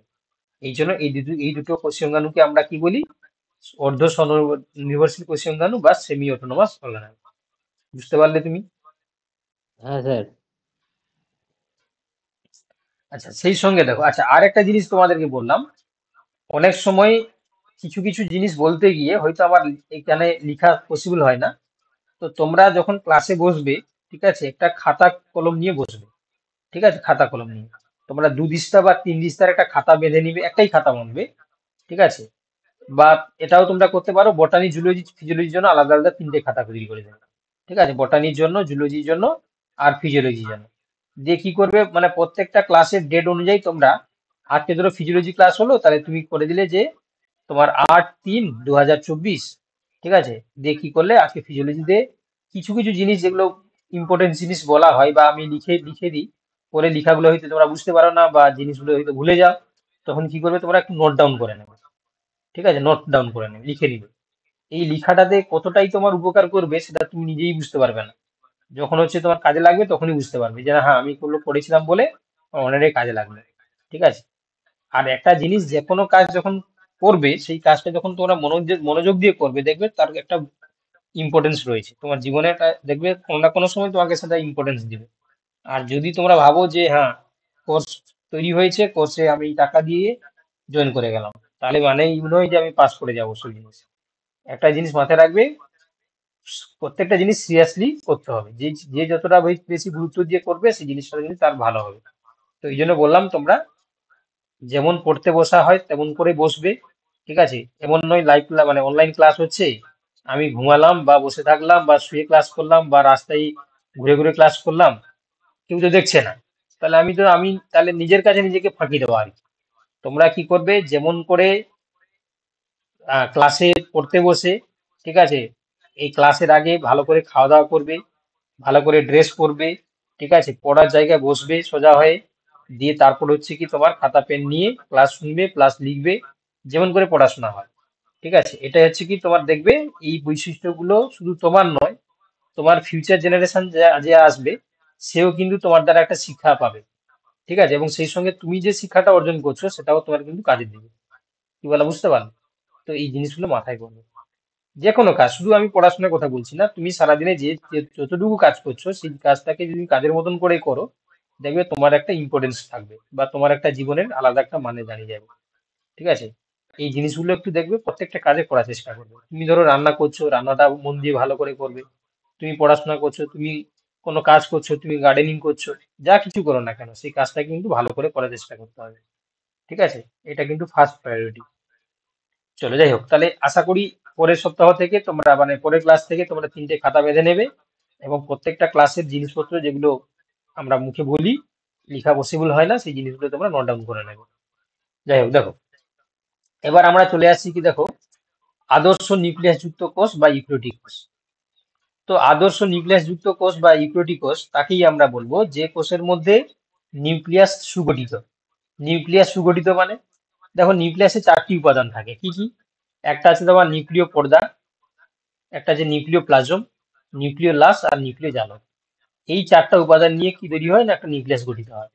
তাহলে নিউক্লিয়াসের এই 4টা উপাদান যদি কমপ্লিটলি প্রেজেন্স থাকে, তাহলে তখন তাকে আমরা কি বলবো না, ইউক্যারিওটিক কোষ বা আদর্শ নিউক্লিয়াস যুক্ত কোষ। ঠিক আছে, তো এই আদর্শ নিউক্লিয়াস যুক্ত কোষ বা ইউক্যারিওটিক কোষ, ঠিক আছে, এক্ষেত্রে ক্রোমোজোম ক্ষারীয় প্রোটিন যুক্ত হয়। হুম, এবং কোষের পর্দা ঘেরা অঙ্গাণু প্রকৃতির ক্ষেত্রে ছিল না, এদের ক্ষেত্রে থাকবে। তারপরে তোমরা নিশ্চয়ই বুঝে গেছো যে যে সমস্ত জিনিসগুলো প্রোক্যারিওটিকের ক্ষেত্রে অ্যাবসেন্ট, এখানে হচ্ছে কি প্রেজেন্স থাকবে। যেমন হিস্টোন প্রোটিন তোমার থাকবে, রাইবোজোমটা হচ্ছে কি তোমার সেখানে ছিল 70s, এখানে 80s থাকবে। পর্দা ঘেরা কোষাঙ্গাণু ওখানে ছিল না, এখানে থাকবে। তাহলে এই বৈশিষ্ট্যগুলো আমরা দেখতে পাবো। তো এটা হচ্ছে কি মেনলি আমরা দেখতে পাই সমস্ত উদ্ভিদ এবং প্রাণী, উন্নত উদ্ভিদ যে সমস্ত রয়েছে বা প্রাণী রয়েছে, তাদেরকে আমরা স্যার ইউক্যারিওট। ক্ষারীয় প্রোটিন, স্যার আচ্ছা, স্যার ক্ষারীয় বলছিলাম প্রোটিনটা, ক্ষারীয় প্রোটিন যুক্ত বলেছেন না ওটা, হ্যাঁ আর ওই আম্লিক প্রোটিনটা, ওই দুটো একটু বলে দিন না। হ্যাঁ, মানে ক্রোমোজোমে, ঠিক আছে, ক্রোমোজোমে আমরা একটা ক্রোমোজোম গঠিত হতে গেলে, ঠিক আছে, এই এটা ক্রোমোজোম গঠিত হতে গেলে আমরা কি দেখতে পাই না, ক্রোমোজোমের হচ্ছে কি স্ট্রাকচারে আমরা দুটো জিনিস মেনলি দেখতে পাই, 3টে জিনিস দেখতে পাই। একটা আছে তোমার নিউক্লিক অ্যাসিড থাকবে, একটা থাকবে প্রোটিন থাকবে, আর একটা থাকবে কি আয়নস থাকবে কিছু। এবার নিউক্লিক অ্যাসিড মানে তোমরা জানো ডিএনএ আর হচ্ছে আরএনএ। এই প্রোটিনটা থাকে দু প্রকারে থাকে, একটা থাকবে হিস্টোন প্রোটিন, এটা হচ্ছে নন হিস্টোন প্রোটিন। ঠিক আছে, আয়নস যেমন হচ্ছে কি Mg2+, Mn2+, এগুলো সমস্ত থাকবে আর কি, Ca2+। এবার এই যে হিস্টোন নন হিস্টোন প্রোটিন রয়েছে, এরা আবার হচ্ছে দেখো কিছু থাকে ক্ষারীয় আর হচ্ছে কিছু থাকে আম্লিক থাকে। ঠিক আছে, তো সেই ক্ষারীয় প্রোটিনটা আমরা মেনলি কোথায় দেখতে পাই না, তোমার হচ্ছে কি ইউক্যারিওটিক যে সমস্ত ক্রোমোজোম রয়েছে তাদের ক্ষেত্রে আমরা প্রোটিনটা দেখতে পাবো কি ক্ষারীয় প্রোটিন যুক্ত হয়ে থাকে। ঠিক আছে, আর বাকি এই স্পেসিফিক যে ক্ষারীয় প্রোটিনের নামগুলো যখন আমরা জেনেটিক্স পড়বো না, সেখানে এই ক্রোমোজোমের স্ট্রাকচার পড়াতে গেলে আমি তখন বলে দেবো। জাস্ট এইটুকু মনে রাখো, এই প্রোটিনের দুটো ভাগ থাকে, একটা হিস্টোন প্রোটিন, নন হিস্টোন প্রোটিন। ঠিক আছে, এবার দেখো, এবার ইউক্যারিওটিক কোষের মধ্যে আমরা যে সমস্ত বৈশিষ্ট্য দেখতে পাই, যেমন সুগঠিত নিউক্লিয়াস তো বলাই হলো, 4টা উপাদান থাকবে, নিউক্লিয় পর্দা, নিউক্লিয় লাস, নিউক্লিয় প্লাজম, নিউক্লিয় জালক। সেই সঙ্গে পর্দা ঘেরা কোষীয় অঙ্গাণু থাকবে, তাই না? সেল মেমব্রেনাস যে সমস্ত সেল অর্গানেলস রয়েছে, Golgi body, plastid, mitochondria, lysosome. Ribosome হচ্ছে কি তোমার দেখতেই পাচ্ছ তোমরা, দুটোই থাকবে, 70s আর হচ্ছে কি 50s। কেন না, 70s যেমন হচ্ছে কি তোমার এই যে ক্লোরোপ্লাস্ট বা মাইটোকন্ড্রিয়াতে থাকবে, আর 80s থাকবে তোমার নর্মাল যে সমস্ত সেলের মধ্যে, তাদের ক্ষেত্রে আমরা কি দেখতে পাবো না, 80s দেখতে পাবো। একটু আগেই তোমরা দেখেছিলে প্রোক্যারিওটিকের ক্ষেত্রে হিস্টোন থাকে না, কিন্তু এখানে হিস্টোন থাকবে, সেন্ট্রোমিয়ার থাকবে, তাই না? কোষ প্রাচীরটা সেলুলোজ নির্মিত হবে যদি প্রাণী কোষ হয়, মানে যে উদ্ভিদ কোষ যদি হয়। প্রাণী কোষ হলে সেন্ট্রোজোম থাকবে। হ্যাঁ, কোষ বিভাজনটা ওখানে ছিল এমাইটোসিস, এখানে মাইটোসিস কিংবা মিওসিস হবে, এবং মাইটোটিক সেল ডিভিশনটা মাইটোটিক অ্যাপারেটাস গঠনের মাধ্যমে তৈরি হবে।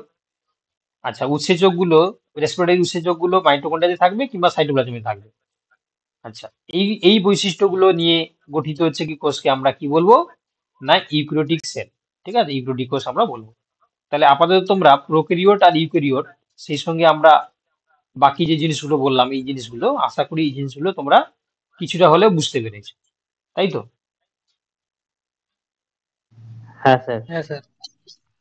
এবার দেখো, এবার আমরা, স্যার হ্যাঁ স্যার বলছি 3 নম্বর, বুঝতে পারলাম না। স্যার বলছি 3 নম্বর বৈশিষ্ট্যটা যদি একবার বুঝিয়ে দিতেন। ইসিতা বুঝতে পারলাম না কি বলছো।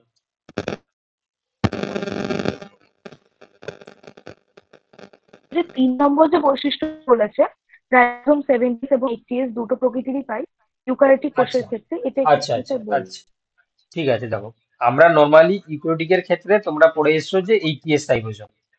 তবে ইউক্যারিওটিকের কোষের মধ্যে কিছু অর্গানেল রয়েছে, যেমন বলা হলো কি তোমার হচ্ছে কি এই মাইটোকন্ড্রিয়া বা তোমার হচ্ছে ক্লোরোপ্লাস্ট। তো এদের রাইবোজোমটাকে দেখা গেছে যে হয় 55S বা 70S টাইপসের হয়। কেন? এই যে একটু আগে বললাম যে এরা আগেকার দিনে মনে করা হতো যে মাইটোকন্ড্রিয়া ক্লোরোপ্লাস্ট ছিল এক ধরনের প্রোক্যারিওটস। এরা কোনো কারণে এন্ডোসিম্বাইসিসের মাধ্যমে ইউক্যারিওটিক কোষের মধ্যে ঢুকে গেছে। কিন্তু এদের তো অরিজিন যেহেতু প্রোক্যারিওটস, তো তাদের রাইবোজোম টাইপ হবে প্রোক্যারিওটের মতো। তো এই জন্য আমরা যখন ইউক্যারিওটিকের রাইবোজোম মানে কথা বলবো তখন শুধু এইচএস বললেও ভুল হবে। কারণ এই যে বললাম ক্লোরোপ্লাস্ট মাইটোকন্ড্রিয়ার মধ্যে 55S বা 70S রাইবোজোম দেখা যায়। তো সেক্ষেত্রে আমরা বলতে পারি যে এরা ইউক্যারিওটিকরা 70S বা 80S দু প্রকারের রাইবোজোম নিয়ে গঠিত। আচ্ছা, এবার দেখো, যেহেতু তোমাদের দেখো এই প্রত্যেকটা পরীক্ষাতে কি দেয় না বিভিন্ন হচ্ছে কি কোষের অবস্থান বা তাদের কাজ। ঠিক আছে, এই যে কোষ নিয়ে আমরা আলোচনা করছি, সেল নিয়ে আলোচনা করছি। তো এই সেলগুলোর হচ্ছে কি হয় অবস্থান, নতুবা দেখবে কাজ। এই দুটো নিয়ে বারবার কিন্তু পরীক্ষায় প্রশ্ন দেয় এবং সবাই কিন্তু দেখবে গুলিয়ে ফিলিয়ে সবাই ভুল করে আসে। তো এই জন্য আমরা কি করেছি দেখো, আজকের এই ক্লাসে যতগুলো অ্যানিমেল সেল দেখা যায় তার একটা লিস্ট করে দিয়েছি, সেই সঙ্গে যতগুলো প্রাণী কোষ মানে মানে প্ল্যান্ট সেল দেখা যায় তারও একটা লিস্ট করে দেওয়া হয়েছে। এগুলো হচ্ছে তোমার প্ল্যান্ট সেল।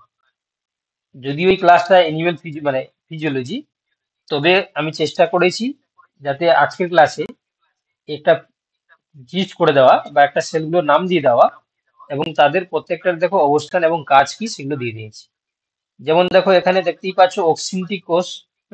এর অবস্থান তোমরা জানো যে তোমার হচ্ছে কি পাকস্থলী দেখো শ্লেষ্মাস করে থাকবে, ডিম্বাকার বা বহুজাকার আকৃতির হয়ে থাকে। কাজ কি না এই সেল ক্ষরণ করে। অস্থিকোষ বা হচ্ছে কি বোন সেল, এটা অস্টিওসাইট নামে পরিচিত, তাই না? এই যে অস্থিকোষের লেকুনাতে থাকে এবং এর কাজ কি না অস্টিওসাইট অস্থির গঠনে সাহায্য করে। আলফা কোষ তোমরা সবাই নাম শুনেছো, তাই না? এটা থাকে কোথায়? এর আরেকটা নাম হচ্ছে দেখো এসিডোফিল কোষ। এসিডোফিল কোষটাও নাম মনে রাখবে। তোমাকে যদি কোনো কারণে দিয়ে দেয় যে হচ্ছে কি এসিডোফিল কোষ নামে পরিচিত কোন কোষ, যে নিচে ছিল আলফা কোষ, বিটা কোষ, ডেল্টা কোষ, গামা কোষ, তখন তুমি গুলিয়ে ফেললে। তাহলে এই এসিডোফিল কোষ হচ্ছে কি যেটা, সেটাই হচ্ছে আলফা কোষ। এটা অগ্নাশয়ের যে আমাদের আইলেটস অফ ল্যাঙ্গারেন্স রয়েছে বা অগ্রপিটুয়ারি পার্স ডিস্টালিস রয়েছে, সেখানে আমরা দেখতে পাই অগ্নাশয়ের যদি আলফা কোষ হয় তার কাজ হচ্ছে গ্লুকাগন ক্ষরণ করা, আর অগ্রপিটুয়ারি যদি পার্স ডিস্টালিস কোষ হয় তখন সেখানে কাজ কি সোমাটোট্রপিক হরমোন ক্ষরণ করা। এটাও মনে রাখবে, ঠিক আছে? সেই সঙ্গে দেখো আর্জেন্টাফিন কোষ, এটা অবস্থান কোথায়, কাজ কি না পাকস্থলী এবং ক্ষুদ্রান্ত্রের কিছু দেখো সিলভার অ্যামোনিয়াম অক্সাইড দিয়ে রঞ্জিত হয়। হ্যাঁ, তাই এদের হচ্ছে কি দেখো তোমার আমরা কি বলি না তোমার হচ্ছে কি রপাসক বা আর্জেন্টাফিন কোষ বা এদেরকে বলা হয়।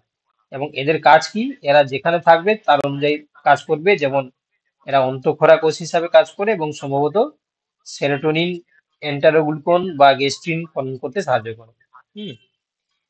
তার সঙ্গে দেখো এমাক্রাইন কোষ, এটা থাকবে দেখো এটি এক ধরনের এক মেরুযুক্ত স্নায়ু কোষ। ঠিক আছে, এটা আমরা চোখের রেটিনাতে এমাক্রাইন কোষ দেখতে পাই।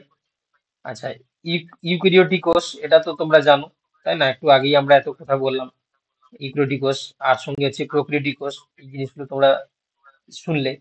আচ্ছা, এন্টারোক্রোমাফিন কোষ, এটা থাকবে কোথায় না আর্জেন্টাফিন কোষের অন্য নাম হচ্ছে এন্টারোডাফিন কোষ। তো ওতে হচ্ছে কি যেটা আমরা আর্জেন্টাফিন কোষ বললাম তারই নাম হচ্ছে অল্টারনেটিভ নাম কি এন্টারোক্রোমাফিন কোষ নামে পরিচিত।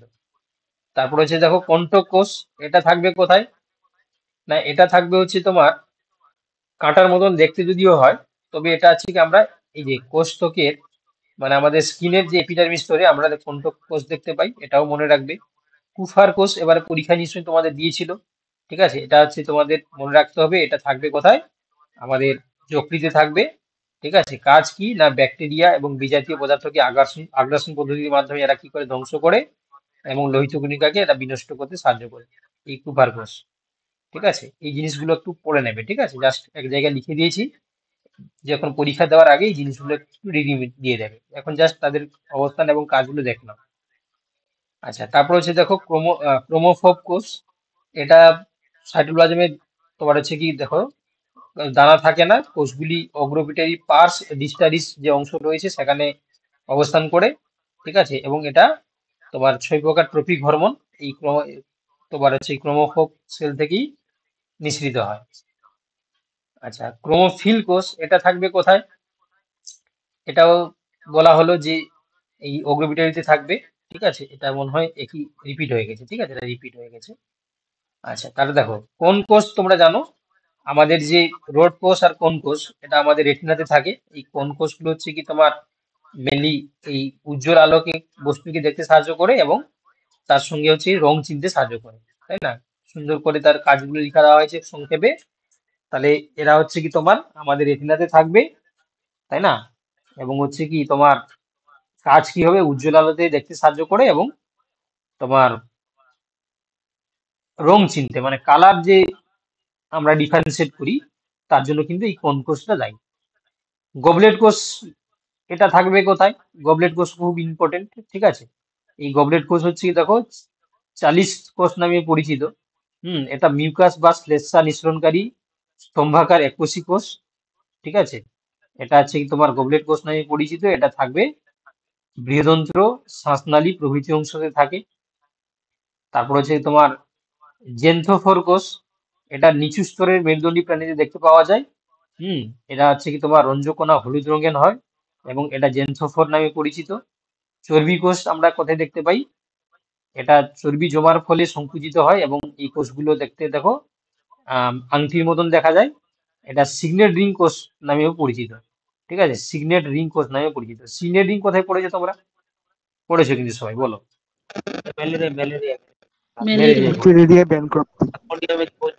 এই উচেরিয়া ব্যাংকোপিক স্যার ম্যালেরিয়াতে বলেছিলাম। প্লাজমোডিয়ামের জীবাণু প্লাজমোডিয়ামের জীবন চক্রে যখন হচ্ছে কি আরবিসি তে অবস্থান করে, তাই না? তখন আরবিসির প্রাচীর দিকে, ঠিক আছে, শুকনা ডোটস তৈরি করে রিং আকৃতি ধারণ করে যায়, ওটাকে আমরা সিগনেট রিং বলি। আচ্ছা, নার্ভ কোষ, ঠিক আছে? এটা হচ্ছে তোমার এই যে নার্ভ কোষ বা নিউরন কোষের অপর নাম হচ্ছে নিউরন, ঠিক আছে? এটা তোমরা জানো যে প্রতিটি নিউরন কোষ দেহ এক্সন ডেন্ড্রন নিয়ে গঠিত হয়। আচ্ছা, পারকিনজি সেল এটা থাকবে কোথায়? লঘু মস্তিষ্কের ধূসর বস্তুতে পারকিনজি কোষ দেখতে পাওয়া যায়। পিরামিডাল কোষ কোথায় দেখতে পাওয়া যায়? না, এটা হচ্ছে মস্তিষ্কে, গুরু মস্তিষ্কে আমরা দেখতে পাই, ঠিক আছে? পেপটিক কোষ কোথায় দেখতে পাওয়া যায়? না, পেপটিক কোষ পাকস্থলীতে দেখতে পাওয়া যায়, শ্লেষ্মা স্তরে থাকে এবং এর কাজ কি? পেপটিক থেকে পেপসিন ক্ষরণ করা, তাই না? পেপসিন উৎসেচক ক্ষরণ করে। হ্যাঁ, সেই সঙ্গে পেশি কোষ এটাও তোমরা জানো, পেশি কোষ আমাদের পেশি গঠনে সাহায্য করে। প্লাজমা কোষ এটাও তোমরা জানো যে এটা মেনলি তোমার হচ্ছে কি অ্যান্টিবডি ক্ষরণ করাই হচ্ছে প্লাজমা কোষের কাজ, তাই না? অ্যান্টিবডি ক্ষরণ করা। সঙ্গে প্রোক্যারিওটিক কোষ তো তোমরা জানো, অনেক কিছু বলা হলো প্রোক্যারিওটিক কোষ নিয়ে। আচ্ছা, সেই সঙ্গে দেখো প্যারাইটাল কোষ এটা থাকবে, দেখো এর অপর নাম হচ্ছে অক্সিনটি কোষ, ঠিক আছে? প্যারাইটাল কোষের অপর নাম অক্সিনটি কোষ, মনে রাখবে। ফাইব্রোপ্লাস্ট কোষ, ঠিক আছে? এই অক্সিনটি কোষের কাজ কি গো? কি বলা হলো অক্সিনটি কোষ? HCl ক্ষরণ করা। HCl ক্ষরণ করা, তাই না? এই দেখো আজকেও বলে দিলাম, এর আগেও পড়িয়েছিলাম, ঠিক আছে? ভবিষ্যতেও পড়াবো, তাও দেখবে ম্যাক্সিমাম ভুল করে আসে, পরীক্ষার সময় ভুল করে আসে। হ্যাঁ, প্যারাইটাল কোষ, অক্সিনটি কোষ, এই নামগুলো শুনলেই তোমাদের মাথা খারাপ হয়ে যায়, দিয়ে এসে বলবে স্যার আমি না ওই সময় মনে পড়ছিল না, আমি ভুল করে চলে এসেছি। যাই হোক, দেখো এবারে ফাইব্রোব্লাস্ট কোষ এটা হচ্ছে দেখতে পাওয়া যায় কোথায়? না, এটা তোমরা দেখতেই পাচ্ছ। ফাইব্রোব্লাস্ট কোষটা হচ্ছে কি তোমার দেখতে কেমন হয়? মাকুর মতন হয় বা তারকাকৃতি হয়, সাইটোপ্লাজম দানাবিহীন হয়, ঠিক আছে? এবং সেই সঙ্গে আমরা এটা যোগ কলা তন্ত্র, ঠিক আছে, কানেকটিভ টিস্যু তৈরি করার জন্য ফাইব্রোব্লাস্ট কোষ দায়ী, তাই না? এটা মেনলি হচ্ছে কি আমাদের কানেকটিভ টিস্যুতে আমরা দেখতে পাই। ফ্লেম কোষ কোথায় দেখতে পাওয়া যায়? ফ্লেম কোষ তোমরা জানো টিনিয়া সোলিয়াম এর রেচন অঙ্গের একটা নাম। ফ্লেম কোষ বা শিখা কোষ এটাকে আমরা বাংলায় বলি। এটা মেনলি কি হয় না এই জাতীয় হচ্ছে কি তোমার জীবের ক্ষেত্রে রেচন অঙ্গ হিসাবে কাজ করে এই ফ্লেম কোষ। আচ্ছা, সেই সঙ্গে আরো 4টা এখানে রয়েছে, দেখো বেজ কোষ। এটা আছে গুরু মস্তিষ্কে চেষ্টি অঞ্চলে দেখতে পাওয়া যায়। লিডিং সেল তো তোমরা নাম সবাই জানো, তাই না? এটা শুক্রাশয়ের আমরা দেখতে পাই, এর কাজ হচ্ছে কি তোমার টেস্টোস্টেরন ক্ষরণ করা। লেসিস কোষ তোমরা জানো, এটা আছে তোমার আমাদের কিডনি বা বৃক্কের ক্ষেত্রে নেফ্রনের জাস্টা গ্লোমেরুলার অ্যাপারেটাসে দেখতে পাওয়া যায়। এই লেসিস কোষ থেকে রেনিন খরিত হয়, যেটা এবারে তোমরা ভুল করে চলে এসছো, তাই না? দুগ্ধ পরিপাককারী উৎসেচক হিসাবে তোমরা শিশুদের ক্ষেত্রে রেনিন করে দিয়েছো, কিন্তু এই রেনিন দেখো এই লেসিস কোষ থেকে খরিত হয়, এটা গ্লাইকোপ্রোটিন হরমোন ক্ষরণ করে। আর সার্টোলি কোষ কাকে বলে না, আমাদের পুরুষের ক্ষেত্রে যে সেমিনিফেরাস টিবিউল থাকে তার মাঝখানে মাঝখানে যে ঢিবির মতন বা পিরামিডের মতন সেল থাকে, সেটাকে আমরা কি বলি? এই সার্টোলি কোষ। এর কাজ কি না, অপরিণত শুক্রাণুকে পুষ্টি দিয়ে তাকে পরিণত শুক্রাণু দিয়ে তৈরি করা। ঠিক আছে, এটা আমরা টেস্টিস বা শুক্রাশয়ের মধ্যে দেখতে পাই।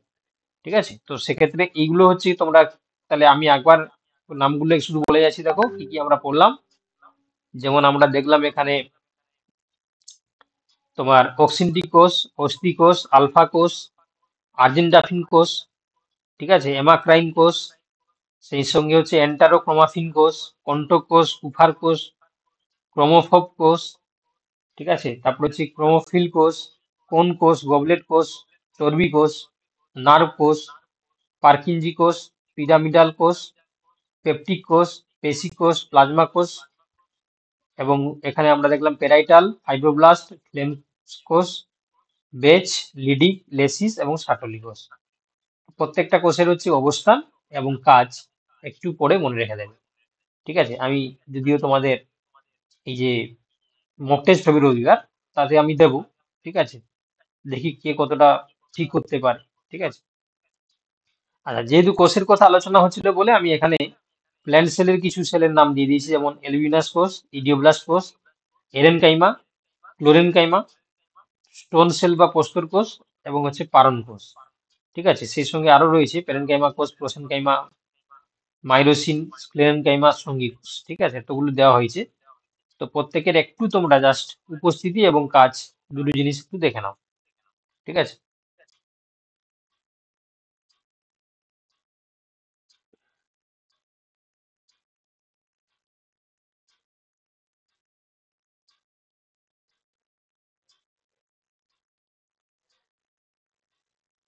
একটু দাঁড়াও, এরা আগে জয়েন করে না, ঠিক জাস্ট ক্লাসের আগেই এরা পেমেন্ট করে দিয়ে বলে আমাকে জয়েন করান।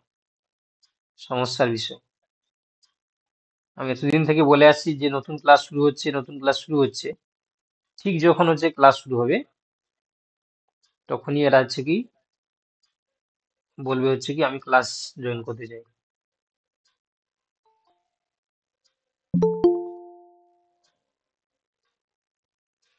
চলো তাহলে আমরা এবারে প্ল্যান্ট সেলগুলোর নাম দেখে নাও। তো দেখো এলবিমিনাস কোষ, ঠিক আছে, তো এলবিমিনাস কোষ যেটা, সেটা আমরা দেখতে পাবো কোথায় না, ফার্ন জাতীয় উদ্ভিদ, হ্যাঁ, প্লাস ব্যক্তবীজী উদ্ভিদের সঙ্গী কোষের মতো দেখতে একটা প্যারেনকাইমা কোষকে আমরা কি বলি? এলবিমিনাস কোষ দেখতে পাই। তাহলে তোমাদেরকে যদি বলে যে এই এলবিমিনাস কোষ আমরা কোথায় দেখতে পাই, বলবে ফার্ন জাতীয় উদ্ভিদ এবং ব্যক্তবীজী উদ্ভিদ। ঠিক আছে, এছাড়া গুপ্তবীজী উদ্ভিদের ক্ষেত্রে আমরা দেখতে পাই না। ইডিওব্লাস্ট কাকে বলে? এটা কিছুই নয়, তোমরা নাম শুনেছো আগে, যে এই প্যারেনকাইমা কোষ যখন তার মধ্যে যখন টেনিন, খনিজ কেলাস বা কঠিন বজ্র পদার্থগুলো জমা হয়ে যায়, তার নাম হয়ে যাবে কি? ইডিওব্লাস্ট, তাই না? এটা প্যারেনকাইমার একটা রূপান্তর। এরেনকাইমা তোমরা সবাই জানো, যে বাতাসপূর্ণ বা বায়ুপূর্ণ প্যারেনকাইমা কোষকে আমরা কি বলি? এরেনকাইমা বলি। এটা থাকে কোথায় না, এরা হচ্ছে তোমার হাইড্রোফাইট যত রয়েছে না, যত হাইড্রোফাইট মানে যারা জলজ জলজ তুরি উদ্ভিদ, পানি। যারা জলে থাকে, তো তাদের ক্ষেত্রে এরেনকাইমাটা থাকাটা মাস্ট, নাহলে এরা ডুবে যাবে তো, তাই না? যাতে শরীরটা হালকা হয়, এই জন্য বায়ুপূর্ণ প্যারেনকাইমা কোষকে আমরা বলি এরেনকাইমা। এছাড়া আমরা এই যে দেখো লেখা আছে শালুক, কচু, কলা, এই সমস্ত উদ্ভিদের ক্ষেত্রে আমরা দেখতে পাই। স্ক্লেরেনকাইমা তোমরা জানো যে পাতলা কোষপ্রাচীরযুক্ত উদ্ভিদ কোষকে আমরা কি বলি, সরি, ক্লোরেনকাইমা। ক্লোরেনকাইমা মানে যেখানে ক্লোরোফিল থাকবে, আর ক্লোরোফিল যুক্ত প্যারেনকাইমাকে আমরা বলি ক্লোরেনকাইমা। তো এটা সালোকসংশ্লেষে সাহায্য করবে, কারণ যেহেতু ক্লোরোফিল রয়েছে, ক্লোরোফিল হচ্ছে এমন একটা পিগমেন্ট যে সানলাইটকে অ্যাবজর্ব করে এক্সাইটমেন্ট হতে পারে, উত্তেজিত হতে পারে, যে ইলেকট্রনটাকে রিলিজ করে, তার জন্য হচ্ছে কি ক্লোরোফিল ফটোসিনথেসিসটা হয়, ইলেকট্রন ট্রান্সপোর্ট হয়। তো সেক্ষেত্রে এই ক্লোরেনকাইমাটা হচ্ছে কি তোমার প্যারেনকাইমা যুক্ত যে তোমার হচ্ছে কি প্যারেনকাইমা, তাকে আমরা তোমার ক্লোরেনকাইমা বলি। আর স্টোন সেল বা প্রস্তর কোষ কি না, এটা হচ্ছে দেখো না কুপা না মানে কূপ নালিকা যুক্ত কিছু স্ক্লেরেনকাইমা, তাদের ক্ষেত্রে কি হয় না কোষ প্রাচীরটা আছে লিগনিন সুবেরিন কিউটিন যুক্ত হওয়ার কারণে তারা মৃত হয়ে যায়, এবং যার কারণে ওটা খুব শক্ত হয়ে যায়। তাহলে ওই এইরকম স্ক্লেরেনকাইমাকে আমরা বলি কি স্টোন সেল বা প্রস্তর কোষ। এটা মেনলি আমরা স্পেসিফিক কিছু উদ্ভিদ রয়েছে তাদের ক্ষেত্রে তার পাতায় বা বীজের আবরণে ফল বা ফলত্বকে আমরা দেখতে পাই। আচ্ছা, পেসেজ সেল বা পারণ কোষ, এটাও সবার থাকে না। তাপস বাবা, তাপস তুমি না একটু শুনে নাও, তোমার হচ্ছে কি তুমি মিউট করো বাবা। তাপস, তুমি হচ্ছে কি দেখবে তোমার যখন তুমি আনমিউট করো না কিছু বলার জন্য, তখন প্রচুর আওয়াজ হয় আর কি, ঠিক আছে? কিছু একটা তোমার সমস্যা রয়েছে। স্যার হেডফোনে কথা বললে এরকমের আওয়াজ হয় মনে হয়। হ্যাঁ, তো এই জন্য তুমি তাপস আগে তোমার ডিভাইসটাকে ঠিকঠাক করে মানে রেডি করবে, তারপরে তুমি আনমিউট করে কথা বলবে, নাহলে অনেক ডিস্টার্ব হয় আর কি। সবাইকে জিজ্ঞাসা করো, আমি শুধু বলছি না। হ্যাঁ, আর কি বলছিলে দেখো, আর একজন বলছিলে, কি বলো? স্যার বলছি যে প্রস্তর কোষটা সে স্ক্লেরেনকাইমার মতো, স্ক্লেরেনকাইমাটাও তো মৃত শক্ত হয়। হ্যাঁ, মানে এইটাই লেখা আছে তো, এই দেখো, এই যে তোমার হচ্ছে কি স্ক্লেরেনকাইমা কোষের বৃদ্ধির সময় প্রাচীর পুরু হয়ে যায়, যে পরিণত কোষ মৃত হয়ে যায়, এবং সেই জন্য সেখানে লিগনিন সুবেরিন কিউটিন এগুলো জমা হয়ে গিয়ে খুব শক্ত হয়ে যায়। তো সেটাই হচ্ছে দেখো, ওইরকম স্ক্লেরেনকাইমা কোষকে আমরা কি বলি, প্রস্তর কোষ বলি। হুম।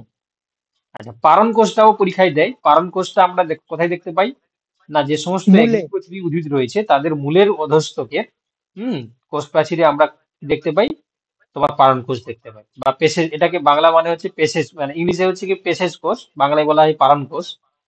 এটা কি করে না, এই কোষগুলো দিয়ে জল কর্টেক্সের ভিতর দিয়ে জাইলেম বাহিকায় পৌঁছায়।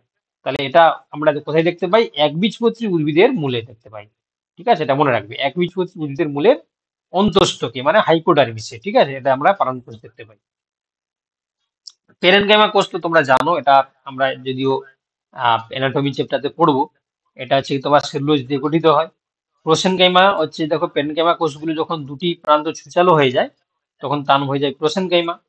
মাইরোসিন কোষ কি না, এটা এক ধরনের দেখো ক্রুসিফেরি গোত্রের, ক্রুসিফেরাস যে সমস্ত ফ্যামিলি রয়েছে তাদের ক্ষেত্রে উদ্ভিদ ত্বকে বড় আকারের থলির মতন যে মাইরোসিন উৎসেচক পূর্ণ গহ্বর মানে ক্ষরণস্থলী থাকে, সেটাকে আমরা কি বলি, মাইরোসিন কোষ। তাহলে মাইরোসিনটা শুধুমাত্র থাকবে কার ক্ষেত্রে, ক্রুসিফেরি ফ্যামিলি অন্তর্গত উদ্ভিদের ক্ষেত্রে। তো তাদের ক্ষেত্রে কি হয় বলো, কি বলছো? সরষা গাছ ফ্যামিলির বটে ক্রুসিফেরিটা। হ্যাঁ, ব্রাসিকেসির আর একটা নাম। হ্যাঁ, ব্রাসিকেসিকে এখন বলা হয়, আগে বলা হতো যে ক্রুসিফেরি, ঠিক আছে। তো সেক্ষেত্রে এই ক্রুসিফেরি ফ্যামিলির ক্ষেত্রে আমরা দেখতে পাই মাইরোসিন কোষ। এটা উৎসেচক, মাইরোসিন উৎসেচক পূর্ণ ক্ষরণকারী কোষকে বলা হয় মাইরোসিন কোষ। আচ্ছা, স্ক্লেরেনকাইমা একটু আগেই বলা হচ্ছিল, এরাও হচ্ছে কি তোমার কি হয়, এদের কোষপ্রাচীর গুলো খুব শক্ত, পুরু, বহুভুজাকৃতি বিশিষ্ট হয়। আর সঙ্গী কোষ বা ক্যাম্পেনিয়ান সেল, এটাও তোমরা জানো যে এটা হচ্ছে তোমার কার পার্ট বলে দেখি না, ফ্লোয়েমের একটা পার্ট। এটা সবার ক্ষেত্রে থাকে না, এটা থাকবে কোথায় না, গুপ্তবীজ উদ্ভিদের ফ্লোয়েম কলায় আমরা এই সঙ্গী কোষ দেখতে পাই। এটা কিন্তু তোমার টেরিডোফাইট বা জিমনোস্পার্মের ক্ষেত্রে থাকে না। তাহলে এই কোষগুলোর নাম কিন্তু তোমরা একটু মনে রাখবে। তাহলে কি কি বললাম প্ল্যান্টের ক্ষেত্রে, অ্যালবুমিনাস কোষ, তারপর হচ্ছে ইডিওব্লাস্ট কোষ, এরেনকাইমা, ক্লোরেনকাইমা, প্রস্তর কোষ এবং পারণ কোষ। সেই সঙ্গে এখানে প্যারেনকাইমা, প্রোসেনকাইমা, মাইরোসিন, স্ক্লেরেনকাইমা এবং সঙ্গী কোষ। ঠিক আছে, যা এগুলো আমরা ডিটেলসে পরে হয়তো পড়বো, কিন্তু এখন জাস্ট তোমরা দেখে রাখবে এদের অবস্থান এবং কাজগুলো কি।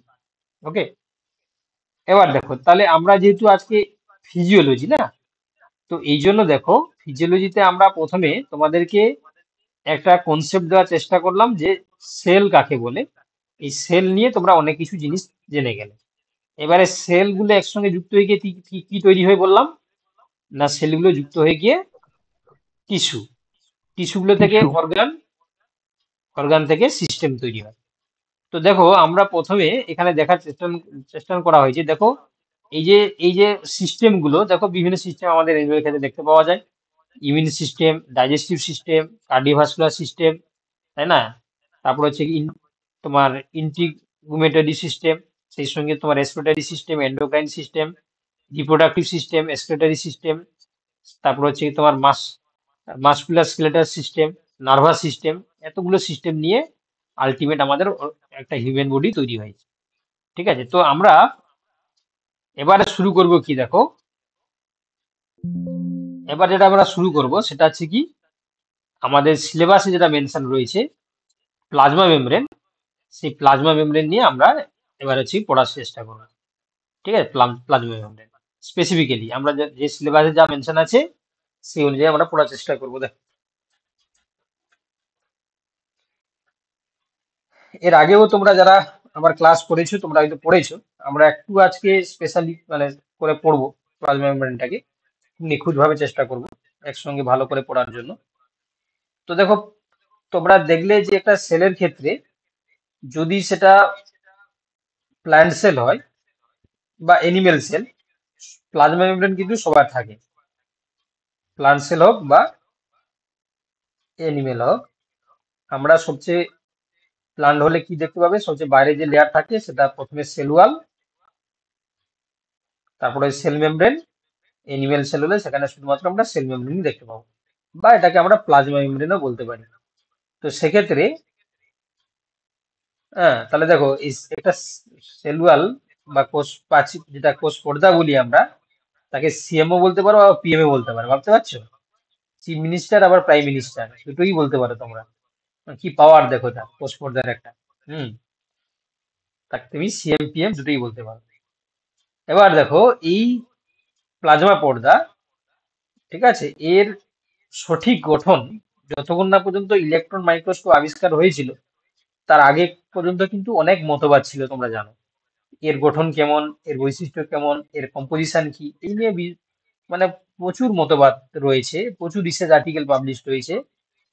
যখন হচ্ছে কি ইলেকট্রন মাইক্রোস্কোপ ডিসকভার হলো তারপর কিন্তু সঠিকভাবে এর বর্ণনা দেওয়া পসিবল হয়েছে।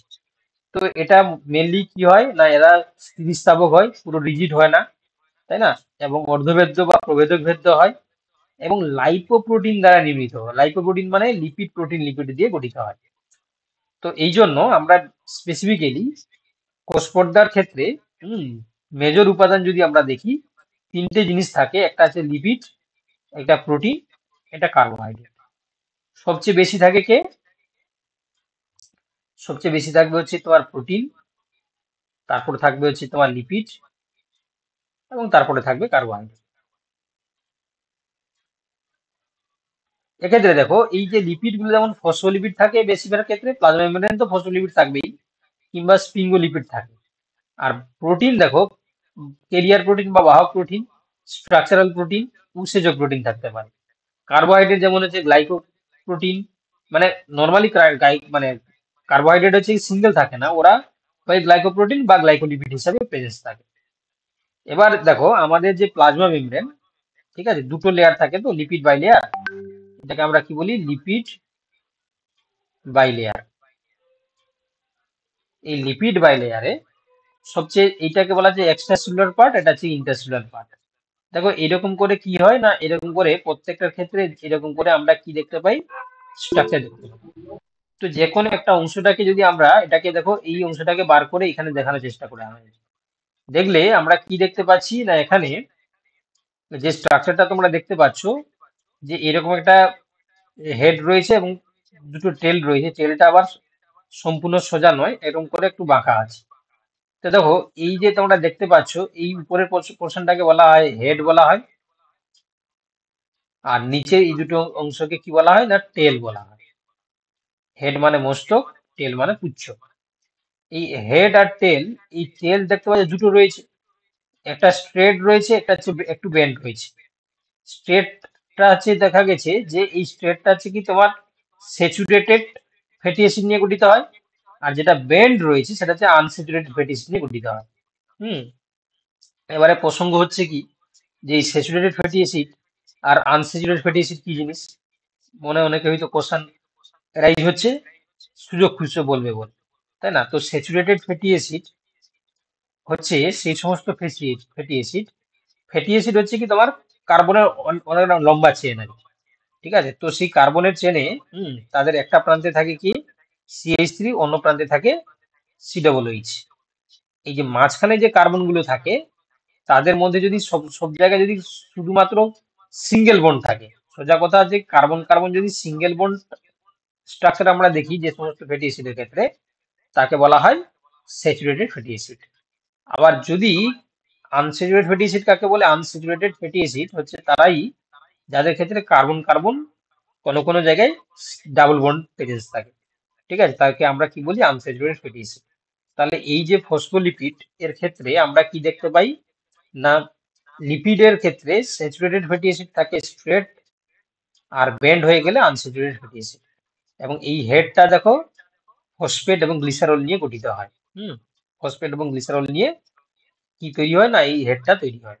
এবং এই যে সবচেয়ে টিপে থাকবে কে না, এই হচ্ছে কি এই হেডটা থাকবে।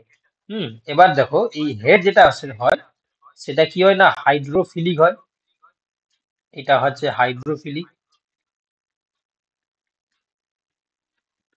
আর যেটা টেল হয় তার ক্যারেক্টার কেমন হয়, হাইড্রোফোবিক নেচার হয়, ঠিক আছে? হাইড্রোফোবিক নেচার হয়। কি বললাম বুঝতে পারলে? তাহলে এইভাবে দেখো এখানে হাইড্রোফিলিক হচ্ছে কেন না, এই যে দেখো ফসফেট গ্রুপটা রয়েছে এখানে OH রয়েছে না, এই OH থাকা মানে সে জলের সঙ্গে কি হতে বিক্রিয়া করতে পারে, তাহলে এই OH থাকা মানে সে হাইড্রোফিলিক হয়। আর এই যে তোমার হচ্ছে কি দেখতে পাচ্ছ যে ফ্যাটি অ্যাসিড গুলো তেল তৈরি করছে, এদের আর কোনো OH মূলক থাকে না, তারা আর কোনো ওয়াটারের সঙ্গে রিয়েক্ট করতে পারে না। এগুলা তো বাংলাতে সেই জলা করছি না বিকরছি এরকম হ্যাঁ, কি একটা বলে না? হাইড্রোফিলিক মানে আচ্ছা বাংলায় লিখে দিয়েছি বাবা, বলবে তো যে আমি বাংলাটা বুঝতে পারছি না বাংলা। তো হাইড্রোফিলিক মানে হচ্ছে এই জলাকর্ষী, জলাকর্ষী।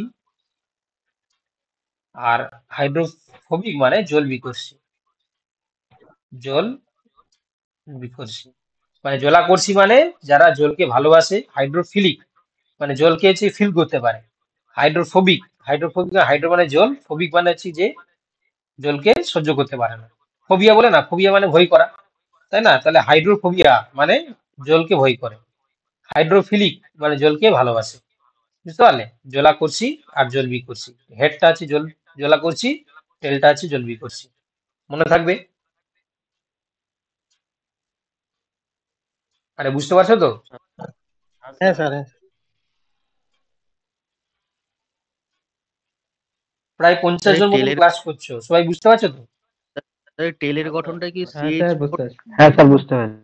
হ্যাঁ, টেলের গঠনে হচ্ছে দেখো এই যে তোমার ফ্যাটি অ্যাসিড গুলো হয় না, ফ্যাটি অ্যাসিড হচ্ছে কি অনেকটা কার্বনের চেন। তো এটা আছে তোমার একটা দিকে থাকে CH3 গ্রুপ, আর একটা থাকবে COOH গ্রুপ, ঠিক আছে? COOH গ্রুপে আমরা কি বলি গো, কার্বক্সিলিক গ্রুপ বলি। CH3 গ্রুপটা হচ্ছে মিথাইল গ্রুপ বলি আমরা। তো এই দুটো হচ্ছে গ্রুপ, দুটোকে থাকবে মাঝখানে অনেকটা কার্বন চেন থাকবে। সেই কার্বন চেনের মাঝখানে যদি সিঙ্গেল বন্ড থাকে কার্বন কার্বন, তখন তাকে বলা হচ্ছে কি স্যাচুরেটেড। আর যদি কার্বন কার্বন ডাবল বন্ড থাকে তখন তাকে বলা হচ্ছে আনস্যাচুরেটেড। মনে থাকবে? ঠিক আছে। একটা প্রশ্ন আছে, হ্যাঁ বলো বলো, প্রশ্ন থাকলে তো বলবে। এই হাইড্রোফিলিক যেটা ফোবিক যেটা বললেন ওখানে তো OH মূলক থাকবে, যেহেতু ওটা আনস্যাচুরেটেড হাইড্রোফোবিক আছে মানে আর হচ্ছে স্যাচুরেটেড ফ্যাটি অ্যাসিড আছে, হ্যাঁ, তাহলে সেক্ষেত্রে স্যার এটা তো জলাকর্ষীয় তো হওয়া উচিত। আরে এই যে COOH গ্রুপটা না, এটা তো এই যে তোমার এর সঙ্গে যুক্ত হতে লেগে যায় কাজে। কি বলা বুঝতে পারলে? যখন হচ্ছে কি এই যে হেডের সঙ্গে এই জায়গাটাতে বন্ডটা তৈরি হচ্ছে, তাই না? তোমাদের তো আমি আগেও করে দেখিয়ে দিয়েছিলাম যে কিভাবে এরা তৈরি করে, তাই না? মানে ব্যাপারটা কি হয় যে তুমি যেটা বলছো, এই যে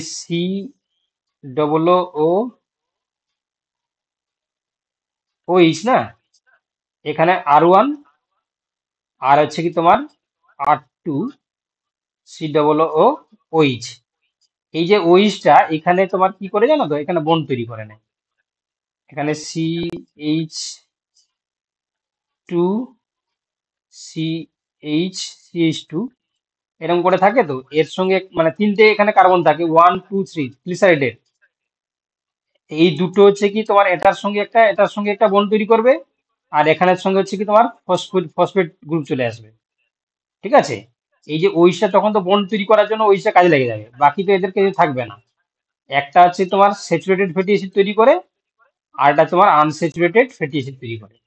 এই যে ফসফেট গ্রুপটা থাকে বলে এটা হচ্ছে হেড তৈরি করে, এটা একটা টেল, এটা একটা টেল। কি বলা বুঝতে পারলে? তুমি যেটা আমি যা বললাম এখানে COOH গ্রুপ, এরা তো এই হেডের সঙ্গে বন্ড তৈরি করার জন্য ইউটিলাইজ হয়ে যায়, ফলে তার আর কোনো মুক্ত COOH গ্রুপ থাকে না। এই জন্য টেল গুলো হচ্ছে কি হাইড্রোফোবিক হয়, হেডটা হচ্ছে তোমার হাইড্রোফিলিক হয়। বুঝতে পারলে তাপস? হ্যাঁ, বায়োকেমিস্ট্রি জানতে হবে বাবা, দিলে হচ্ছে কি বুঝতে পারবে। এগুলো আমি কিন্তু আগে দেখিয়েছিলাম তোমাদের। হুম, আমরা তো ক্লাস করিনি স্যার, আমরা তো ক্লাস করছি। আচ্ছা ঠিক আছে, আমি দেখিয়ে দিচ্ছি। ঠিক আছে, বলে দিলাম।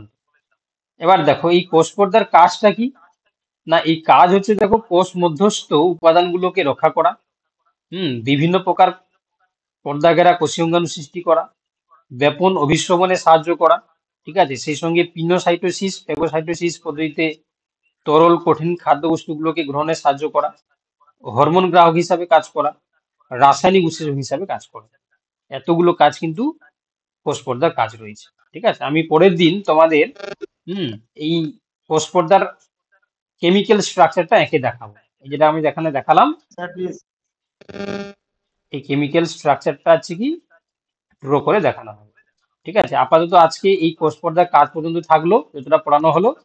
এর পরের দিন কি কি হবে দেখিয়ে দিচ্ছি। দেখো কোষ পর্দার ভেদ্যতার উপর ভিত্তি করে কোষ পর্দার প্রকারভেদ, তারপর হচ্ছে তোমার ফ্লিপ ফ্লপ মুভমেন্ট, এটাও তোমাদেরকে ডিটেলস পড়ানো হবে। তারপরে প্লাজমা মেমব্রেন বা সেল মেমব্রেনকে আমরা অ্যাসিমেট্রি বা অপ্রতিসম কেন বলি, সেই লজিক দেওয়া হবে।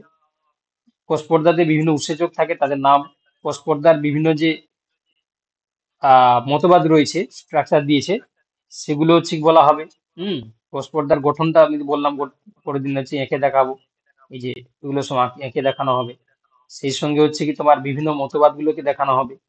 ঠিক আছে, সেই সঙ্গে হচ্ছে কি তোমাদের প্লাজমোডেসমাটা, তারপর হচ্ছে কি তোমার মাইক্রোভিলি, সেই মেসোজোম, এই জিনিসগুলো দেখানো হবে। গ্যাপ জাংশন, টাইট জাংশন দেখানো, হেমিডেসমোজোম, এবং হচ্ছে তোমার মাইটোকন্ড্রিয়া হয়ে যাওয়ার পরে মাইটোকন্ড্রিয়ার গঠন দেখিয়ে তারপর আমরা এনজাইমের দিকে যাব। ঠিক আছে, তো ওতে হচ্ছে কি আর আজকে যেহেতু প্রথম ক্লাস শুরু হলো, তো সেক্ষেত্রে আমরা আজকে আর বেশি টানবো না, যেহেতু টাইম হয়ে গেছে। তোমরা আপাতত যতটা পড়ানো হলো এই যে কোষ পর্দার কাজ পর্যন্ত, এতটা পর্যন্ত পড়ে রাখবে। আর তোমাদের রবিবারে যে টেস্ট দেওয়া হবে, এই যতটা পড়ানো হলো তারপরেই টেস্ট হবে। কি বলা বুঝতে পারলে? যতটা পড়ানো হলো এর উপরেই টেস্ট হবে। বোঝা গেল? হ্যাঁ স্যার। হ্যাঁ স্যার। এর উপরেই টেস্ট হবে। তো অতএব হচ্ছে কি আমরা এইভাবেই আমাদের ক্লাস চলবে। সোমবার তোমাদের থাকবে বটানি, তার আগের রবিবার ক্লাস রয়েছে। রবিবার তোমাদের মক টেস্ট এই পোর্শন থেকে দেওয়ানো হবে, মক টেস্টের সলিউশন রাত 10টা থেকে ক্লাস হবে। আর যারা তোমরা বলছিলে এখনো পর্যন্ত টেলিগ্রামে জয়েন করতে পারোনি বা আমি পাঠাইনি তাদেরকে, তোমরা একটু আমাকে হোয়াটসঅ্যাপে একটু নক করে দাও, আমি জয়েন করিয়ে দিচ্ছি। ঠিক আছে? স্যার বলছিলাম যে পিডিএফ দেবেন নাকি? হ্যাঁ, পিডিএফ দিয়ে দিচ্ছি, আমি দিয়ে দিচ্ছি। স্যার বলছিলাম যে স্যার বলছি স্যার আপনার নোটগুলোই পড়বো তো? হ্যাঁ, এই নোটগুলোই পড়ো না, এই নোটগুলো পড়তে পারলেই কাফি। স্যার বলছিলাম একটা কোশ্চেন ছিল স্যার। বলো বলো। বলছি স্যার ওই পিনোসাইটোসিস আর ফ্যাগোসাইটোসিস ওই প্রসেসটা একটা আলাদা সাইডে করে বলে দেবেন। আচ্ছা ঠিক আছে, বলে দেবো আমি। ওটা স্যার যখন ওই পড়াবেন নেক্সট দিন একটু বলে দেবেন। ওকে, বলে দেবো আমি। ঠিক আছে, তাহলে আজকে এতটা থাক।